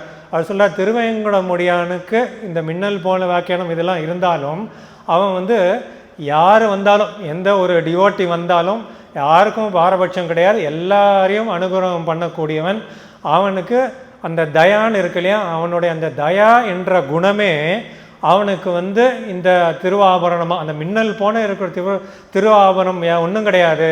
அந்த திருவேங்கடமுடியான் என்ற தயா என்ற குணமே என்றது இந்த ஒரு அர்த்தம். இந்த இதுலேயும் நம்ம பார்க்குறோம், அழகாக திருவேங்கடராமனை கோடிட்டு காட்டுறார். அடுத்த பாசனம் பார்க்க போகிறோம். அதில் க்ளூ எங்கே இருக்குன்னா துளசி மாலைக்குள்ளே இருக்குது. துளசி மாலையிலேருந்து நம்ம தேடி எடுக்க போகிறோம் இந்த க்ளூவை. இது ரொம்ப ஸ்ட்ரைட் ஃபார்வர்டான ஒரு பாசனம். இதில் நம்மாழ்வாரின் திருவாய்மொழியிலேருந்து ஒரு பாசனம். இதில் என்ன சொல்லியிருக்குன்னா, எந்தாய் தன் திருவேங்கடத்துள் நின்றாய் இலங்கை செற்றாய் மராமரமே பைந்தாலேழுருவ ஒரு வாலி கோத்த வில்லா கொந்தார் தன்னந்துழாயினாய் அமுதே உன்னை என்னுள்ளே குழைத்த மைந்தாய் வானேற இனி எங்கு போகின்றதே அப்படிங்கிறாரு. கடைசியில் இனி எங்கு போகின்றதேன்னு முடிக்கிறாரு. ஆனால் அவரோட கூற்று என்னென்னா, இனி எங்கேயும் போக வேண்டாம்னு நம்ம புரிஞ்சுக்கணும். வேறு எங்கேயும் போகக்கூடிய தேவையே இல்லை. ஏனென்றால் தன் திருவேங்கடம், இந்த குளிர்ந்த திருவேங்கட மலையில் நின்றாய் இருக்கக்கூடிய திருவேங்கடமுடையானை நீ இலங்கை செற்றாய் இலங்கையை வென்றாய் மராமரம் நம்ம முன்னாடி மறுபடியும் பார்த்து அந்த மராமரம் 7 மரத்தை தொலைத்த அப்படின்றாரு. வாலி கோத்த வில்லா வில்லேந்திய ராமா அப்படிங்கிறார். இப்படிப்பட்ட ராமனான நீ தன் திருவேங்கடத்தில் எழுந்துள்ளாய், குளிர்ந்த திருவேங்கட மலையில் எழுந்தருளுள்ளாய். கொந்தார் தன்னந்துழாய், அதாவது நீ வந்து தரிச்சுருக்காய், என்னன்னா துளசி மாலையை தரிச்சுருக்காய். அப்படிப்பட்ட நீ என்னுள்ளே குழைத்த மைந்தா அப்படிங்கிறார். அமுதேன்னு பாடுறார். நீ எனக்குள்ளே நீ வந்து விட்டாய் அப்படின்னு பாடுறார். இப்படிப்பட்ட திருவேங்கடன், ராமராக இருக்கக்கூடிய திருவேங்கடன் எனக்குள்ளே நீ வந்துட்ட, இனி நான் எங்கே போகணும், எங்கே எனக்கு போக அவசியம் இல்லையே நம்மாழ்வார் பாடுறார். ஸோ இதுலேயுமே இருக்கக்கூடிய திருவேங்கடமுடியான் ராமர் தான் அப்படின்னு அவருமே அழகாக எடுத்து காட்டுறார். ஸோ திருவேங்கடராமன் அப்படின்றதுக்கு நமக்குமே இது ஒரு அழகான ஒரு இதுவாக இருக்குது. ஸோ இப்போ நம்ம முதல்லேருந்து 2 இது பார்த்துட்டோம். முதல்ல ராம நாமத்தின் மகத்துவம் பார்த்தோம். அதுக்குடைய ராமருடைய அனுபவங்கள், மகா அனுபவங்களை பார்த்தோம். 3வது இதுக்கு வந்துட்டோம். நம்ம 3வது இப்போ திருவேங்கடத்தில் ராமரை தேட, இது 3வது. ஸோ இதில் பார்த்தீங்கன்னா இதில் ஃபஸ்ட்டு நம்ம பார்க்கக்கூடிய விஷயம், இது எல்லாருக்கும் நமக்கு தெரிஞ்ச விஷயம். நீங்கள் வெயிட் பண்ணுங்க, அப்படியா இது தெரிஞ்சிருக்கக்கூடிய விஷயம். இது ஃபஸ்ட்டு நம்ம திருவேங்கடத்தில் பெருமாளை வந்து எப்படி நம்ம தொழில் எழுப்புகிறோம், காத்தால் அவரை எழுப்புறது வெங்கடேஷ சுப்ரபாதம், இது எல்லாருக்கும் தெரிஞ்ச விஷயம். வெங்கடேஷ சுப்ரபாதத்தில் முதல்ல என்ன வருது, கௌசல்யா சுப்ரஜா ராமா. ஸோ பெருமாளை வந்து ராமர் பேர் சொல்லி தானே எழுப்புறா. ஸோ திருவேங்கடராமன் தானே அவன். ஸோ அதனால் அதுவே வந்து நமக்கு ஒரு இதுவாக இருக்குது. 2வது இந்த ஆனந்த நிலையத்துக்கு உள்ளே போனால் அங்கே வந்து ராமுலவாரி மேடான்னு ஒன்று இருக்குது. கேள்விப்பட்டிருக்கீங்களான்னு தெரியல. ராமுலவாரி மேடா, அதாவது அந்த ஜெய விஜயனுக்கு உள்ளே போனவனே அங்கே வந்து ஸ்நாபன மண்டபம்னு ஒன்று இருக்கான். அந்த ஸ்நாபன மண்டபத்துக்கு உள்ளே போனவனே ஒரு மேடை இருக்கான், ஒரு சின்ன இடம். அதுங்க 10x12 அடியனும் பார்த்ததில்லை, ஏன்னா நமக்கெல்லாம் தூரந்து பார்க்குறது தான் வாய்ப்பு கிடச்சிது, கிட்ட போய் பார்க்குறதுக்கு வாய்ப்பு இல்லை. அதனால் அதுக்குள்ளே ஒரு மேடை இருக்கான். அந்த மேடையில் ஒரு பக்கம் அதாவது சதர்ன் சைடு வந்து அனுமான் அங்கதன் சுக்ரீவன் அவளோட விக்கிரகம் இருக்குமா. இன்னொரு பக்கம் வந்து பெருமாளோட குடும்பம், ஒரு பக்கம் ராமர் குடும்பம், ஒரு பக்கம் பெருமாள் குடும்பம், அதாவது விஸ்வக்சேனன் அனந்தன் கருடன் இவாளோட இது இருக்குமா அந்த விக்கிரகத்தில். அடுத்தது இது வந்து ரொம்ப ஒரு ஆச்சரியமான இது நிகழ்வு. இதுவும் திருவேங்கட ஒட்டி இருக்கக்கூடியது. இது வந்து ரொம்ப ஆச்சரியமாக நீங்கள் பார்க்கணும். ஆனால் இது பார்க்கறது அங்கே திருவேங்கட அந்த ஆனந்த நிலையத்திலேயே இருக்கக்கூடிய விஷயந்தான். ஆனால் நீங்கள் அதை பார்க்குறதுக்கு நம்ம வந்து முதல்ல டைம் ட்ராவல் பண்ணிக்கணும். நம்ம இங்கே இருக்கக்கூடிய இந்த கலியுகத்திலேருந்து ஒரு 2 யுகம் பேக்வேர்ட்ஸ் போனீங்கன்னா திரேதா யுகத்தில் நம்ம அங்கே எங்கே போய் இறங்க போகிறோன்னா ராமேஸ்வரம் கடற்கரையொட்டி அங்கே போய் இறங்க போகிறோம். அழகாக கடலில் அந்த அலை சத்தம் கேட்டுருக்கு, அங்கே பாறைகள்லாம் இருக்குது. அங்கே நீங்கள் நம்மளே நம்ம அங்கே போகிற மாதிரி மனசால் நீங்கள் ஞாபகம் இது பண்ணிக்கோங்க, இமேஜின் பண்ணிக்கோங்க. அங்கே போய் நம்ம இறங்க போகிறோம். அங்கே யார் இருக்காருன்னா ஆச்சரியமாக நமக்கு வந்து காட்சி கொடுத்துட்டுருக்கார். யாருன்னா ஸ்ரீராமர் லக்ஷ்மணர், அவர் 2 பேரும் அங்கே வீட்டின் இருக்கா, நமக்கு காட்சி கொடுக்குறா. கூட இருக்கிறது அங்கதன் சுக்ரீவன் மைந்தன் ஜாம்பவான் அனுமார் எல்லாம் கூட இருக்கா. ஸோ அவெல்லாம் அங்கே இருக்கும்போது வானத்தில் வந்து திடீர்னு ஒரு பிரகாசமான ஒளி வருதான். ஸோ அது வந்து அங்கதன் அப்படியே ஆச்சரியமாக வாயை திறந்து அவர் இப்படி பார்க்குறாராம். அந்த ஒளி வந்து நேராக கிட்ட வருதான். இவளுக்கெல்லாம் என்ன ஒளி வருதுன்னு தெரியல. கிட்ட வந்தப்புறம் தான் அவள் தெரியறதான் அது வரக்கூடிய ஒளி யாரும் கிடையாது, அந்த விபீஷணன் வரான். அவன் கூட வரும்போது ஒரு 4 ராட்சசாலையும் கூட்டுட்டு வரான். அப்போ அந்த சுக்ரீவன் பார்க்குறான், ஓஹோ இவன் நம்மளை அடிக்கிறதுக்கு தான் வரான்னு அவன் கூட அந்த வானர சேனைகள்லாம் அலர்ட் பண்ணுறான். அவளும் மரங்கிற எல்லாத்தையும் ரெடியாக எடுத்துட்டு அடிக்கிறதுக்கு வரான். அவன் கிட்ட வரான். அவனோட விபீஷண ஒளி வந்து பார்த்திங்கன்னா அவ்வளோ பிரகாசமாக இருக்குமா, அந்த மேரு மலையை போல் இருக்குமா. அந்த மாதிரி அவன் கிட்ட வரான். அவனும் பார்த்துட்டான், ஓஹோ இவாலாம் நம்ம தப்பாக புரிஞ்சுட்டு இருக்கான்னு சொல்லிட்டு கிட்ட வரானா. கிட்ட வந்துட்டு அவன் சொல்கிறானா சுக்ரீவன்கிட்ட நல்லா கேட்கும்படி அவன் சொல்கிறானா, சர்வலோக சரண்யாய ராகவாய மகாத்மனே நிவேத எதமாம் க்ஷிப்ரம் விபீஷ்ண உபஸ்திதம் அப்படின்றானா. சர்வலோக சரண்யாய ராகவாய மகாத்மனே அப்படின்னு சொல்கிறான். நிவேத எதமாம் க்ஷிப்ரம் விபீஷ்ண உபஸ்திதம் அப்படின்றான். ஸோ அவன் சொல்கிறான், நான் விபீஷணன் வந்திருக்கேன், க்ஷிப்ரம் சீக்கிரமாக போய் யார்கிட்ட சொல்லு, ராமனிடம் போய் சொல்லு, எதுக்கு வந்திருக்கேன்னா சரண்யாய சர்வலோக சரண்யாயக்கிட்ட அபயமுக்காக நான் வந்திருக்கேன் அப்படின்னு சொல்கிறானா சுக்ரீவன்கிட்ட. சுக்ரீவனுக்கு முதல் மார்த்தத்துலேயே அவன் சந்தேகம் தான், ஃபஸ்ட்டுலேருந்தே உங்களுக்கு தெரிஞ்சிருக்கும். ராமர் ஃபஸ்ட்டு அடிப்பாரா, வாலி அடிக்க முடியுமான்னு அவனுக்கு சந்தேகம் வந்தது. அதுக்கு தான் ராமருக்கே அவன் டெஸ்ட்டு வச்சான், இந்த மாதிரி இந்த ஒரு மரத்தை நீங்கள் அடிங்க அப்படின்னா. ராமர் பார்த்தார், இது சரியான சந்தேக பேர் வழி அப்படின்னா 7 மரத்தை சேர்ந்து அடித்தார் ராமர். அந்த மாதிரி இவனுக்கு சந்தேகமா, இவன் வந்தவனே இவனா அப்படின்னு நம்பிக்கையே இல்லாமல் அவன் சொல்கிறான், அவரை பார்க்கணும் அப்படின்னா. அவரெல்லாம் இப்போ பார்க்க முடியாது, நீங்கள் போயிட்டு அப்புறம் வாங்க அப்படின்ட்டான். அவரும் இல்லை அது அர்ஜென்ட்டாக பார்க்கணும் சுவாமி அப்படின்னா. அர்ஜென்ட்லாம் கிடையாது, அவருக்கு 1008 வேலை இருக்குது, ஸோ இதெல்லாம் பண்ண முடியாது. நீங்கள் ஒன்று பண்ணுங்க, போயிட்டு அடுத்த வாரம் வாங்கோ, அடுத்த வாரம் வந்தீங்கன்னா அவர் எப்போ ஃப்ரீயாக இருக்காருன்னு சொல்கிறேன், அப்புறமா பேசிக்கலாம் அப்படின்னா. அப்புறம் இவன் வந்து மறுபடியும் சொல்கிறான், இவன் ராட்சசனா, இவனுக்கு பொறுமையே இல்லை. ஸோ அதனால் அவன் சொல்கிறான் இந்த மாதிரி சீக்கிரம் அப்படின்னா. ஏன்னா அவனுக்கு விபீஷனுக்கு, ஏன்னா அவனுக்கும் ஏன்னா இந்த சத்து விஷயத்தில் தான் அவன் வந்து சரணடைகிறான். அவனுக்கே ராட்சசனா மனசு மாறிடுவோம் அப்படின்னு ஒரு வியாக்கியானத்தில் அவள் கோடிட்டு சொல்கிறா இந்த மாதிரி. ஆனால் அதுலேயே அவள் மாற்றி சொல்கிறா, இது விபீஷணன் கிடையாதான். விபீஷணனுக்கும் தெரியுமா ராமர் தான் சரண் கொடுப்பார், அதில் ஒன்றும் சந்தேகம் இல்லை, அதனால தான் அவன் தேடி வரான். ராமருக்கும் சந்தேகம் இல்லை, இவன் வந்துட்டான் கொடுக்க போகிறார், அவர் 2 பேருக்குமே ஒன்றும் ப்ராப்ளம் இல்லை. கூட இருக்கிற சுக்ரீவன்களாம் தான் ப்ராப்ளம். அதில் வந்து சீக்கிரமான்றது யாருக்குன்னா நமக்கான். பிற்காலத்தில் ராமாயணத்தை படிக்கக்கூடியவர்களுக்கு இந்த மாதிரி உங்களுக்கு வந்து சரணாகதி பண்ணணும்னா அதுக்கு வந்து நம்ம டிலே பண்ணக்கூடாதான். உடனே சீக்கிரம் க்ஷிப்ரம்ன்றாலே சீக்கிரமாக போய் நீங்கள் பண்ணிவிடுங்கன்னு நமக்கு தான் இது அட்வைஸுன்றான். அந்த மாதிரி சர்வலோக சரண்யாய ராகவாய மகாத்மனேன்னு இருக்குது. இதில் மூணு இது இருக்குது அதில் குவாலிட்டி. ஸோ மகாத்மனேனா அதுக்குடைய குணம் இருக்கணும். ஸோ அந்த ராமருக்கு இருக்கக்கூடிய மகா உன்னதமான குணம், அந்த மாதிரி குணம் இருக்கணும். அதே மாதிரி சர்வலோக சரண்யாயனா எல்லாருக்கும் சரண் கொடுக்கக்கூடிய அந்த அத்தாரிட்டியும் இருக்கணும். இப்போ சுக்ரீவன் போயிட்டு நான் பண்ணுறேன், இது தானே நான் பண்ணிடுறேன் வாங்க அப்படின்னா முடியுமா? சரண்யா அவன் கொடுக்க முடியுமா? ஏன்னா நாளைக்கே வந்து ராவணன் ரெண்டு தட்டிடுவான். ஸோ அதனால் அது பண்ண முடியாது.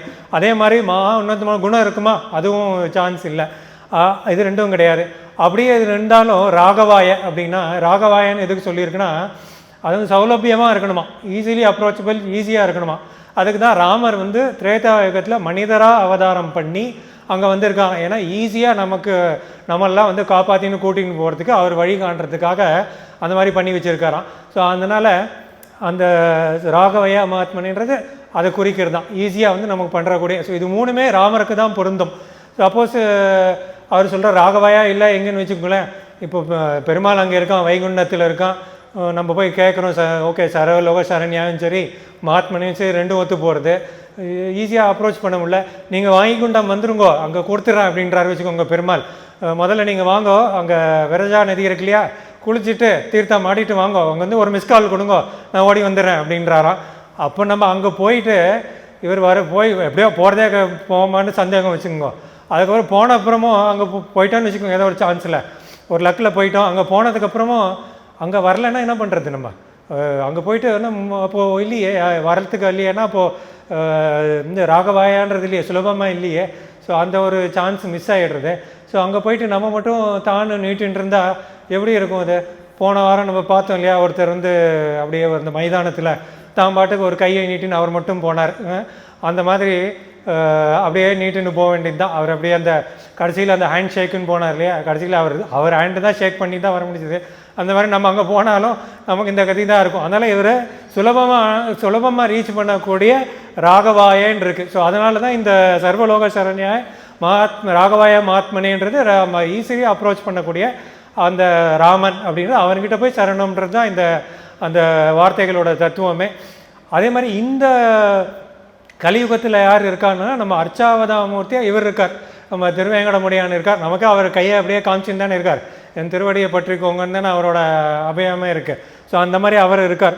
ஸோ இதில் இந்த மாதிரி போய் அங்கே இது பண்ணுறா, சுக்ரீவன் இந்த மாதிரி சொல்கிறான், இவன் நெகட்டிவாக சொல்லிகிட்டே போகிறான்.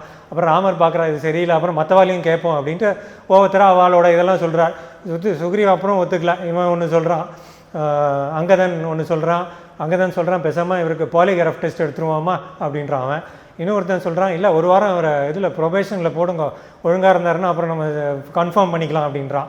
அப்புறம் இன்னொருத்தர் சொல்கிறாரு இதெல்லாம் சரி வராது, நீங்கள் ஒரு நாளில் சேர்த்துட்டாலே அவன் நாளைக்கே அவன் ராட்சசன், நாளைக்கு தூங்கும் போது டமாலாம் அடிச்சுட்டு போயிட்டே இருப்பான், அதெல்லாம் அவனுக்கு டைம் எல்லாம் கொடுக்க முடியாது, ஒன்றும் இல்லைன்னா இல்லைன்றலாம் அப்படின்னு. அப்புறம் இவர் பார்த்தாரு, யார் ராமர் பார்த்தார், இது சரி வரல அப்படின்னா. ஒரு பக்கம் வந்து அனுமார் வந்து ஒரு பெரிய ஞானி, அனுமாருக்கு மிஞ்சின ஞானி கிடையாது. ஸோ அவர் வந்து குவைட்டாக பொறுமையாக இருந்தார், எதையும் பார்க்கல அவர். அப்புறம் ராமர் வந்து கேட்குறார், அனுமார் உன்னுடைய இது என்னன்றார். ஸோ அப்போ ராமர் இவரை கேட்கும் போது அனுமார் சொல்கிறான், மற்றவா சொன்னதுக்கெலாம் நான் போட்டிக்கு போகல, டிபேட்டுக்கு போகல, எனக்கு தோன்றதை நான் சொல்கிறேன் அப்படின்னு சொல்கிறான். அவன் சொல்கிறான் இந்த இடமும் இந்த இது கரெக்டான தருணம் எனக்கு தோன்றது, விபீஷ்ணன் வந்து கெட்டவன் மாதிரி எனக்கு தெரியல, நானும் அவன் அங்கே பார்த்துருக்கேன், அதனால் எனக்கு நீங்கள் சரண் கொடுக்கலான்னு எனக்கு தோன்றது. ஆனால் நான் சொல்கிறதுக்கு ஒன்றும் கிடையாது, நீங்கள் தான் எல்லா உலகத்துக்கும் நீங்கள் தான் அந்த மகாத்மன், அதனால் நீங்கள் என்ன முடிவு எடுத்தாலும் அது எங்களுக்கு அதுதான் முடிவு, அதை நான் சொல்கிறதுக்கு ஒன்றும் இல்லை அப்படின்னு குவாய்ட்டாக அவர் பாட்டுக்கு அவர் கேட்ட கேள்விக்கு பதில் சொல்லிட்டார். அதை தான் நீங்கள் ஒரு இதில் ஃபோட்டோவில் பார்ப்பீங்க, ஹனுமார் அழகாக இப்படி வச்சுன்னு இருப்பார் வாய்க்கு முன்னாடி. ஸோ இவர் வந்து இந்த மாதிரி சொல்லவுடனே ராமருக்கும் இது எல்லாரையும் கேட்டதுக்கப்புறம் இந்த மாதிரி இது ஆக்சுவலாக ஹனுமார் வந்து நமக்குமே இந்த காலத்தில் ஒரு அழகாக ஒரு சூஷகமாக நமக்கு ஒரு அட்வைஸ் கொடுக்குறாருன்னு தோன்றுறது. இது எல்லாருக்கும் மோஸ்ட்லி நம்ம ஃபார் மேரிட் மென் அது மாதிரி எடுத்துக்க வேண்டியது தான். அவர் என்ன சொல்ல வர்றாருன்னா, கேட்குறதுக்கு முன்னாடி வாயை ஆற்றுல திறக்காதீங்கோ, அப்படியே இருங்கோ அப்படின்னு சொல்கிறாரு. சுக்ரீவன் மாதிரி ஓடி முந்திரி கொட்டை மாதிரி போய் தப்பாக ஏதாவது சொல்லிடாதீங்கோ. அங்கே வந்து சுக்ரீவன் சொல்லும் போது சுக்ரீவன் ஒன்று சொல்கிறானா, சுக்ரீவன் அங்கே சொல்கிறானா, இவனை நம்பாதீங்கோ, ஏன்னா அண்ணனை வந்து துரோகம் பண்ணிட்டு ஓடி வந்துட்டான் அப்படின்னு சுக்ரீவன் சொல்கிறானா. அதை வந்து ராமர் வந்து லக்ஷ்மணரை பார்த்து அப்படியே ஒரு புன்சிரிப்போட ஒரு கண்ணை பார்த்து ஒரு ஸ்மைல் பண்ணாராம். இந்த மாதிரி இதெல்லாம் இந்த டைலாக்லாம் நீ சொல்லலாமா அப்படின்னு நினச்சிட்டு இருப்பாரோ என்னமோ, ஏன்னா இவன் வாலி இது பண்ணிட்டு தானே இவன் வந்தான். ஸோ அந்த மாதிரி ராமர் சொன்னாராம். ஸோ நீங்கள் வந்து ஆற்றுல சுக்ரீவன் மாதிரி பண்ணிங்கன்னா ராமர் மாதிரி புன்சிரிப்பு உங்களுக்கு வராது. அந்த பாகுபலியில் ராஜா மாதா இருந்தாலே அவள் மறைப்பு மாதிரி தான் இருக்கும், அதனால் ஜாக்கிரதையாக இருந்துக்கோங்க. இது வந்து உங்களுக்கு ஆஞ்சநேயர் உங்களுக்கு ஒரு அழகாக ஒரு அட்வைஸ் கொடுக்குறாருன்னு வச்சுப்போம், அது ஒரு பக்கம் இருக்கட்டும். ஸோ ராமர் இதெல்லாம் கேட்டுட்டு சொல்கிறாங்க, சுக்ரீவன் அப்பவும் வந்து அவன் ஒத்து போலியான். ராமர் சொல்கிறாராம், வெளியே இருக்கிறது ராவணனாகவே இருந்தாலும் அவனை கூட்டி கொண்டு வா, என் சரணடைகிறதுக்கு அவன் நான் ஏற்றுக்கொள்கிறேன் அப்படின்னு சொல்கிறாராம். ஏன்னா சுவாமி ராவணனை போய் ஏற்றுக்கிறதா, சீதையை கடைச்சி வச்சுருக்கானே அப்படின்னா இந்த அவதாரத்தோட நோக்கம், அதாவது அவ சொல்கிறா தர்ம சம்ஸ்தாபனாதே சம்பவாமி யோகின்னு இருக்கு இல்லையா. ஸோ அது வந்து இந்த தர்ம சம்ஸ்தாபனம் பண்ணுற விஷயந்தானா இந்த அவதாரத்தின் நோக்கம். ராவணன் வதம் கிடையாது, தர்மத்தை நிலைநாட்டணும் தான் இந்த நோக்கமே. ஏன்னா ராவணன் வதம் பண்ணணுன்னா இரண்யகிஷு நரசிம்மர் பண்ணாமல் க்ஷணத்தில் பண்ணிட்டு போயிருக்கலாமே, அப்படி கிடையாது. நான் தர்மத்தை நிலைநாட்ட வேணும்ன்றது நோக்கம்தான். அதனால சார் ராவணனாக இருந்தாலும் கூட நீ கூட்டி கொண்டு வா அப்படின்னா அவர் ஒரு வழியாக சுக்ரீவன் வழிக்கு வரான். அதுக்கப்புறம் அவரை கூட்டின்னு வரா, இவன் சரண் அடைகிறான்.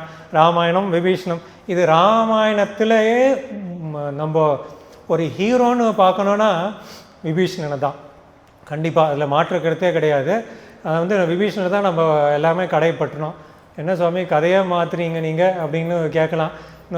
ராமர் இருக்கார், லக்ஷ்மணன் இவாளெல்லாம் விட்டுட்டு விபீஷணன்றீங்களே, அவர் ராட்சசன் ஆச்சே அப்படின்னு கேட்குறீங்க. கொஞ்சம் யோசிச்சு பாருங்க. ராமர் நம்ம படிக்க வேண்டியதான் பெருமைப்படும். ராமர் மாதிரி நம்மளால் கடைப்பிடிக்குமா? ஒன்றும் ஏதோ ஏகப்பத்தி விரதனா இருக்கலாம், அதுக்கு மேலே ஒன்றும் முடியாது. லக்ஷ்மணன் மாதிரி இருக்க முடியுமா? கண்ணை முழிச்சுட்டே இருக்கான் 24 மணி நேரம் முடியுமா? ஒரு 8 மணி நேரம் தூங்கிட்டு கார்த்தால் அந்த காஃபி குடித்தாதான் அது ஒரு சுகமே வருது அப்படின்னு இருக்கும் இல்லையா, அந்த மாதிரி இருக்க முடியாது. பரதன் வந்து அந்த பாதுகையை தலையில் வச்சுன்னு போனால் அந்த மாதிரி இருக்க முடியுமா? ஏதோ அந்த பிராதான்னு சொல்கிறாலே விலை உயர்ந்த அதை தலையில் வச்சுட்டாலாவது ஏதோ கொஞ்சம் சான்ஸ் இருக்கும். ஆனால் அதுவுமே இப்போ காப்பி அடிக்கிறதுன்றா. ஸோ அதுவும் சான்ஸ் இல்லை. ஹனுமார் மாதிரி போக முடியுமா? அந்த ஒரு பலம் இருக்கா? பறந்து போக முடியுமா? இப்போது இருக்கக்கூடிய விமானம்லாம் பார்த்தீங்கன்னா சொல்கிறா மேக் 1 மேக் 2 மேக் 3 அந்த மாதிரி ஸ்பீடெலாம் சொல்லிகிட்டே போகிறா. ஹனுமார் எத்தனையோ 100 1000 மேக் ஸ்பீடில் போகக்கூடிய அந்த மாதிரி நம்மளால் கடைபிடிக்க முடியாது. இந்த மாதிரி முடியாது. ஆனால் விபீஷணனை மாதிரி அழகாக சாஷ்டாங்கமாக விழுந்து பெருமாள் கிட்ட சரண் போக முடியுமா? கண்டிப்பாக நம்மளால் முடியும். ஸோ அதை தான் நம்ம சொல்கிறது, விபீஷணோட சரணாகதி ரொம்ப முக்கியமான சரணாகதின்னு. இதில் ராமாயணத்தில் நீங்கள் பார்த்தீங்கன்னா அந்த சரணாகதி ஃபுல்லாக இருக்கும். ராமாயணம் ஃபுல்லாக அது ஒரு சரணாகதி பிளாக் பஸ்டர்னே சொல்லலாம். முதல்லேருந்து தேவர்கள் இந்த அவதாரம் பண்ணணும்னு போய் ஸ்ரீமன்னாராயணன்கிட்ட சரண் போனான். அதுக்கப்புறம் லக்ஷ்மணன் சீதா வந்தா அவர் சரண். அதுக்கப்புறம் லக்ஷ்மணன் உங்கூட தான் நான் காட்டுக்கு வருவேன்னு அவர் சரண் போனார். பரதன் பாதுகையை வச்சுட்டு சரண் போனார். அதுக்கப்புறம் ஹனுமான், அதுக்கப்புறம் வாலி கூட முடியும் போது. ஸோ இதெல்லாம் அதுக்கப்புறம் விபீஷணன். ஸோ இந்த மாதிரி ராமாயணம் ஃபுல்லாகவே நமக்கு காட்டக்கூடிய இது சரணாகதி. இதில் அதை ஒரு பாசுரத்தில் திருமயங்கி ஆழ்வார் சொல்கிறார், செல்வ விபீடனருக்கு வேறாக நல்லானை அப்படின்றார். அவருமே வசத்தியாக சொல்கிறார். அந்த மாதிரி விபீஷணனோட செல்வம்ன்றார். செல்வம் என்னென்னா அவன் எடுத்துன்னு வந்தான் லங்காவிலேருந்து ஒன்றும் கிடையாது. ஸோ அவனோட செல்வம் ராமரை பிரபத்தி பண்ணது தான் அவனோட செல்வம். அதாவது அந்த பாகவத பக்தி உடைமைன்னு சொல்கிறோம் இல்லையா, அதுதான் அந்த செல்வம்னு இவர் குறிப்பிடுறார். ஸோ இந்த விபீஷ்ண சரணாகதி இருக்கு இல்லையா, அது உங்கள் மனசில் அப்படியே ஒரு ஃப்ரீஸ் பண்ணிவிடுங்க. அந்த சீனை அழகாக ஃப்ரீஸ் பண்ணி அது ஓரமாக வச்சுக்கோங்க ஒரு பக்கம். ஸோ இப்போ நேரம் நம்ம என்ன பண்ணுறோம், அடுத்தது இந்த யுகத்து வேறு 2 யுகம் மாறி மறுபடியும் இங்கே வரோம். எங்கே வரோன்னா கால் வாங்கோம்ன்ற ஒரு இடம் இருக்குது. அது எங்கன்னா குருவித்துறைன்னு இருக்கக்கூடிய அந்த இடத்துக்கு வரோம். அந்த குருவித்துறைன்ற இடம் மதுரையிலேருந்து 30 கிலோமீட்டர் வெஸ்ட் சைடில் இருக்குது. அந்த குருவித்துறையில் ஒரு பெரிய முனிவர் இருந்தார். அவர் பெரிய தபஸ்வி. அந்த தபஸ்வி விஸ்வம்பரான ஒரு பேர். அவர் ராமாயணத்தை பாராயணம் பண்ணிகிட்டே இருப்பார். அவ்வளோ பற்றம் அவருக்கு அந்த ராமாயணத்து மேலே. ஸோ அவர் பண்ண ராமாயணம் அவ்வளோ பெரிய தபஸ்வி. இந்த வைகை ஆற்றங்கரை பக்கத்தில் அவர் பண்ணுவாராம். ஸோ ஒரு வைகை புயல் விஸ்வம்பரான்னு சொல்லலாம். அவ்வளோ ஒரு பிரபலமானவராக. ஸோ அவர் பண்ண ராமாயணத்தில் ஈர்ப்பு ஜாஸ்தியாக இருக்கும். இந்த ஈர்ப்பு பண்ணும்போது அவருக்கு என்ன ஆகிடுறதா, இந்த விபீஷ்ண சரணாகதி வரும்போது அப்படியே அங்கே ஸ்டக் ஆகிடுறாராம். என்னடா ஒரு எதிர் இதுலேயும் வந்திருக்கான் ஒரு எனிமி, அவனுக்கு போய் சரணாகதி பண்ணியிருக்காரு. ராமருக்கு எவ்வளோ பெரிய அந்த தாராள மனசு இருந்துக்கணும் அப்படின்னு அந்த முனிவர் அதையே யோசித்து வராராம். அவரை ஒரு முடிவுக்கு வராராம். சரி, இந்த இதை நம்ம தவம் பண்ணி இந்த காட்சியை எப்படியா பார்க்கணும் அப்படின்ற அந்த நோக்கத்தில் ராமரை நோக்கி தவம் பண்ணுறாராம். பெரிய தபஸ் பண்ணுறாராம். கடைசியில் ராமர் அதை இவர் பண்ணுற தபஸை பார்த்து இணங்கி அவர் ராமர் இந்த விபீஷ்ண சரணாகதியை தன் முன்னாடி கொண்டு வராராம். யாருக்கு? இந்த விஸ்வம்பரான்ற முனிவருக்கு தன் முன்னாடி கொண்டு வரார். காட்சியை பார்த்தோன்னே இவருக்கு அப்படியே உல்லாசமாக ரொம்ப சந்தோஷமாக இருக்கிறார் அந்த முனிக்கு. ராமர் சொல்கிறார், இந்த காட்சியை நீ பார்த்து நீ அனுபவிக்கிற, இதையே நீ விக்கிரமாக பண்ணி ஒரு கோயில் அமைத்து அங்கேயே நீ கொண்டாடு அப்படின்றாராம். ஸோ சொல்கிறார் விபீஷணனும் இங்கே இந்த விக்கிரகத்தை பார்த்து அவனும் என்னை சேவிப்பான் அப்படின்னு சொல்கிறான். அதுக்கேற்ற மாதிரி இந்த விஸ்வம்பரா முனிவர் என்ன பண்ணுறாரு, அங்கே அந்த குருவித்துறையில் ஒரு கோயில் ஏற்பாடு பண்ணி அவர் அந்த பெருமாள் ராமரை சேவிச்சுட்டு இருக்கார். பல வருடங்கள் அப்படியே உருண்டு ஓடிக்கிறது. அதுக்கப்புறம் என்ன ஆயிடுது, இந்த கலியுகம் சுமார் 1000 வருடத்துக்கு முன்னாடி அந்த டைம் வச்சுக்கோங்களேன். திடீர்னு அங்கே இருக்கிற வைஷ்ணவாளுக்கு யாருக்கும் ராமர் கனவுல வரார். கனவுல வந்தோடனே அவருக்கு சொல்கிறார், இந்த மாதிரி இந்த விக்கிரகங்கள்லாம் இங்கே ஏதோ ஆபத்து வரப்போகிறது, அதனால் இந்த விக்கிரகத்தெல்லாம் நீங்கள் இங்கே இருக்கக்கூடாது, வைஷ்ணவர்கள்லாம் எல்லோரும் சேர்ந்து கொண்டு போய் திருப்பதியில் அங்கே திருமலைக்கு அடிவாரத்தில் ராமானுஜன் என்ற ஒரு முனிவர் இருப்பார், அவர் சன்னியாசி இருப்பார், அவரிடம் கொண்டு சேர்த்து விடுங்கள் அப்படின்னு சொல்கிறாராம். ஸோ அது சேர்த்து விடுங்கன்னா அப்போ ராமர் ராமானுஜர் அங்கே இருக்கார். இல்லை ஆச்சரியமான விஷயம் என்னென்னா, அந்த சமயத்தில் ராமானுஜர் அங்கே ராமாயணம் கற்றுன்னு இருக்கார். ஸோ ராமாயணம் கற்றுன்னு இருக்கார். அந்த கற்றுன்னு இருக்க சமயத்தில் அப்போ அந்த விக்கிரகத்தை எடுத்துன்னு வரா. அந்த சரணாகதி தத்துவம் நடக்கிறது. அந்த விக்கிரகம் நடக்கிற சமயத்தில் பார்த்தா இவருக்கு ஆச்சரியம். ஏன்னா அங்கே இந்த விபீஷணம் சரணாகதி படலம் தான் ஓடின்னு இருக்கு. ஸோ இவரோட இதுவோ அப்படின்னு சொல்லிட்டு அனுகிரமோன்னு சொல்லிட்டு அந்த விக்கிரகம் எல்லாம் ராமானுஜர் என்ன பண்ணுறார், இதில் சீதா பிராட்டியோட இதுவும் சேர்ந்து அதுக்கப்புறம் அவள் அந்த பஞ்சலோக விக்கிரகத்தை கொண்டு திருமலை பெருமாளோட சந்நிதியில் இந்த விக்கிரகத்தை கொண்டு சேர்க்குறா. இந்த விக்கிரகத்தோட இது அவ்வளோ பெரிய ஹிஸ்ட்ரியாக இருக்குது. ஸோ இதுதான் இதில் இருக்குது. இந்த நீங்கள் அந்த ஃபோட்டோவில் பார்ப்பீங்க, ராமர் வந்து அழகாக தம் தலையை சாய்ச்சின்னு இருப்பார், அவ்வளோ அழகு. அவருக்கு அந்த இதில் இருந்ததுனால ஜடாமுடி, அந்த வனவாசத்தில் இருந்தாலும் இந்த ராமருக்கு ஜடாமுடி. ஸோ அந்த அப்படிப்பட்ட அழகு, இந்த ராமரை பார்க்கணுன்னா தோல் கண்டார் தோலை கண்டார்னா இல்லையா. ஸோ இவர் அந்த தலையை சாய்ச்சின்னு இருக்க அழகே தனி அழகு. இதை தான் ஆழ்வார் சொன்னாலும் இன்னும் கதிர் மதியம் போல் முகத்தான்னு சொல்லியிருக்கா. ஸோ அந்த மாதிரி ஒரு இதுவும் இருக்குது. இதோட இதெல்லாம் நிறைய இதில் போட்டிருக்கு. இதுக்கு அடுத்தது இன்னொரு சின்ன ஒரு இது பார்த்துருவோம். இது வந்து கும்பே புனர்வசு ஜாதம் கேரளே சோழப்பட்னே கௌசுபம்சம் தராதிசம் குலசேகர மாஸ்டேன்னு இருக்குது. இது குலசேகர பெருமாள் பற்றினது, குலசேகர ஆழ்வார் பற்றினது.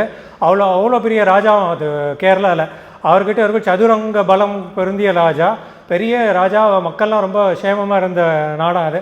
அவர் வந்து ராமாயண பாராயணம் விமர்சையாக பண்ணுவாராம். ஸோ ஒரு வாட்டி அவரோட பண்டிதர் பண்ணிட்டு இருந்தாராம், ராமாயணம் பாராயணம் பண்ணிட்டு இருந்தாராம். அவர் ஊரை விட்டு போயிட்டாராம். அவர் போனதுக்கப்புறம் இன்னொரு அவரோட பையன் வந்து பண்ணி கொடுத்தானா. அப்போ வந்து ஒரு ஸ்லோகம் வருதான் அதில், சதுர்தச சஹஸ்ராணி ராட்சசம் பீமா கார்மானம் ஏகச்சோ ராம தர்மாத்மா கதம் யுதம் பவிஷ்யத்தின்னு வருதான். இதில் வால்மீகி சொல்கிறாரா, ஒரு பக்கம் 14,000 குரூரமான ராட்சசர் இருக்கார், மறுபக்கம் வந்து ஏகச்ச ராமோ தர்மாத்மா. ஸோ ஒருத்தரே இருக்கக்கூடிய தர்மாத்மா இருக்கான்னு சொல்லி அந்த மாதிரி ஒரு அவர் வியப்பில் இருக்காராம். இதை பார்த்து வந்து அந்த குலசேகர பெருமாள் வந்து பயந்து அவர் அந்த சம்ஸ்லேஷ பாவம்னு, ஓஹோ ராமருக்கு வந்து இவ்வளோ இது த்ரெட் இருக்கான்னு சொல்லிட்டு அவர் என்ன சொல்கிறார், உடனே படையை எடுங்க அப்படின்னு சொல்லி எல்லாருக்கும் சொல்கிறாராம். அவளுக்குலாம் ஒன்றும் புரியல, இது என்னடா படையை எடுக்க சொல்கிறாங்க, ஒன்றும் இதுவே அபாயமே கிடையாதுன்னா அப்புறம் தெரிய வர்றது தான் இதுதான் ரீசன் சொல்லிட்டு. அப்புறம் அந்த இவர் பெரிய பண்டிதர் வராரா, அவர் கத்திண்டே வராராம், ராமன் சீதையை மீட்டான் ரங்காயை அழித்தான் அப்படின்றாராம். அப்போ தான் ஓஹோ இதுவா அப்படின்னு தோன்றுறது. இப்படிப்பட்ட குலசேகர ஆழ்வார் வந்து அவர் வந்து ராமாயணத்தை பிரபாதமாக ஒரு 10 பாசம் பண்ணியிருக்கார். அதில் வந்து அதுவே குலசேகர ராமாயணம்னு சொல்லக்கூடிய இது, அதில் பெருமாள் திருமொழின்னு சொல்லியிருக்கார். 8வது வந்து கௌசல்யா மாதிரி ஒரு சின்ன ராமரை வந்து ராகவனே தாளையிலன்னு 11 பாசனம் பாடியிருக்கா. அதே மாதிரி தசரதனாக பாவித்து அப்படியே புலம்பி தள்ளியிருக்கார். அவர் பிரிஞ்சு இருந்த அந்த நேரத்தில் 11 பாசனம். இன்னொன்று தில்லைநகர் திருச்சிற்றக்கூடம், அதுலேயே ராமாயணம் சொல்லியிருக்கார். இந்த மூணும் சேர்ந்து அந்த குலசேகர ராமாயணம் சொல்லக்கூடியது. இவர் எங்கே இருக்கார் இப்போது அப்படின்னா, படியாய் கிடந்து உன் பவளவாய் காண்பேன்னு அந்த பாசனம் தெரியும் நமக்கு. இவர் இருக்கிற இடம் வந்து கடைசியில் பார்த்தா திருமலையில் பெருமாள் சந்நிதிக்கு வாசலில் இருக்கார். இவரோட நட்சத்திரம் அதே ராமர் நட்சத்திரம் இருக்கிற இடம் கடைசியில் பார்த்தா இவருக்கும் திருவேங்கட ராமனோ அப்படின்ற மாதிரி ஒரு இருக்குது. இதில் அடுத்தது நம்ம பார்க்க போகிற குயிக்காக பார்த்துருவோம், உற்சவம் தான். அங்கே நடக்கக்கூடிய பல உற்சவங்கள் இருக்குது. இதில் முக்கியமான உற்சவம் பார்த்திங்கன்னா பிரம்மோத்சவம். இதில் 6வது நாள் அனுமன் வாகனத்தில் அந்த திருமலையில் இருக்கக்கூடிய மலையப்ப சுவாமி எப்படி வராருன்னா, அவர் வரக்கூடிய இது வந்து வாகனம் என்னென்னா அனுமான் வாகனம். இதில் அவர் எப்படி வர்றாருன்னா வெங்கடாதிரி ராமனாக வரார். பாருங்க, மலையப்பன் வர்ற இது வந்து வெங்கடாதிரி ராமர். ஸோ இதுவே நம்ம திருவேங்கட ராமன்னு சொல்லக்கூடிய ஒரு பெரிய இது. மக்களுக்கு எல்லாருக்கும் என்ன இதுனா, திரேதாயுகத்தில் இருக்கக்கூடிய ராமன் தான் இங்கே திருவேங்கடமுடியானில் இருக்கான். அதே வந்து வேதவதி தான் இங்கே பத்மாவதியாக இருக்கான்ற ஒரு பெரிய இது. அதே மாதிரி பேடி ஆண்டினியர் அங்கே சன்னதி இருக்குது, அவரும் வந்து ராமருக்கு நேல் இருக்கா மாதிரி அங்கே இருக்கார். இன்னொன்று வந்து அங்கே ஏற்பாடு படுத்தின ராமானுஜரும் அனந்தாழ்வானும் ஏற்பாடு படுத்தின அந்த மடம் இருக்குது, பெரிய ஜீயர் மடம். அவள் அங்கே இருக்கக்கூடிய பூஜை பண்ணக்கூடியது ராமர், அவருடைய சின்னம் அனுமன் சின்னம். இந்த மாதிரி பல விஷயங்கள் அங்கே ஒட்டி இருக்குது. அதே மாதிரி ராம தீர்த்தம்னு மலைக்குள்ளே எங்கேயோ இருக்கான். ராமரும் லக்ஷ்மணும் வனவாசம் வந்தால் அங்கே இருந்தாலும் அந்த மாதிரி ஒரு தீர்த்தம் ஒன்று இருக்குது. ஸோ இதுக்கப்புறம் வந்து இது நம்மளோட இது பல விஷயங்கள் பார்த்தோம். இது பூர்த்தி ஆகிறதுக்கு 2 விஷயம் இருக்குது, அதோட முடிச்சிடலாம். 3 ஸ்லைடு தான். அது வந்து இது முடிவே இருக்காது. ஏன்னா இது வந்து தாளபாக்க அன்னமாச்சாரியார்னு சொல்லி ஒருத்தர் இருக்கார். அவர் கீர்த்தனை கேட்காம இது முடியவே முடியாது. இதை கேளுங்கோ, அதில் கீழே ப்ரெஸ் பண்ணிடலாம் அந்த ஆடியோ. இது ப்ளே போட்டோம்.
ஸோ ரொம்ப அழகான ஒரு கீர்த்தனை, அன்னமாச்சாரியா கீர்த்தனை மாதிரி அவ்வளோ தேன் மாதிரி வராது.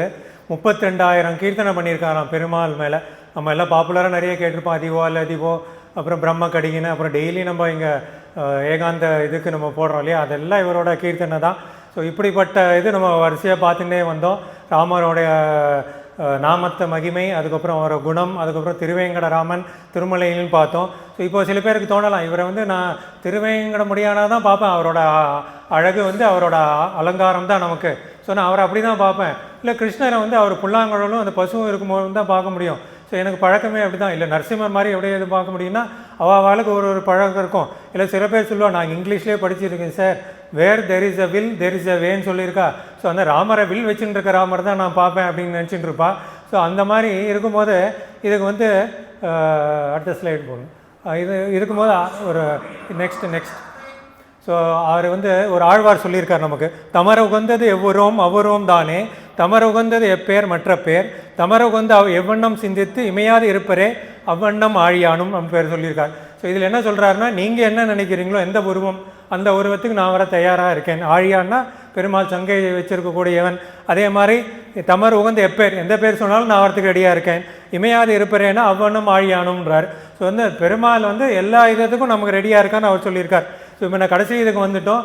இப்போ நம்ம பார்த்த இந்த ட்ரெஷர்ன்னு சொன்னோம் இல்லையா, இதில் பெரிய பொக்கிஷமே இனி தான் இருக்குது. நம்ம நார்மலாக நம்ம இந்த நாசா ஒரு ஃபியூ இயர்ஸ் முன்னாடி பார்த்துருப்போம். அவள் சொன்னால், ஓ இந்த இதுவே இருக்குது, கடல் கீழே அந்த ராமர் சேத்து போட்டிருக்கா அப்படின்னு சொல்லி நம்ம எல்லாம் பூரிச்சு போனோம். இந்த ராமர் சேத்து போட்டிருக்கான்னு வால்மீகி ராமாயணத்துலேயும் இருந்தது. அதுக்கப்புறம் ஆழ்வாரும் குலசேகர பெருமாளும் சொல்லியிருந்தார், குறை கடையில் இடம் பால் மறுக்க வெய்து குலை கட்டி மறுக்கரே எதனால் ஏறின்னு சொல்லியிருந்தார். அதுலேயும் இருக்குது.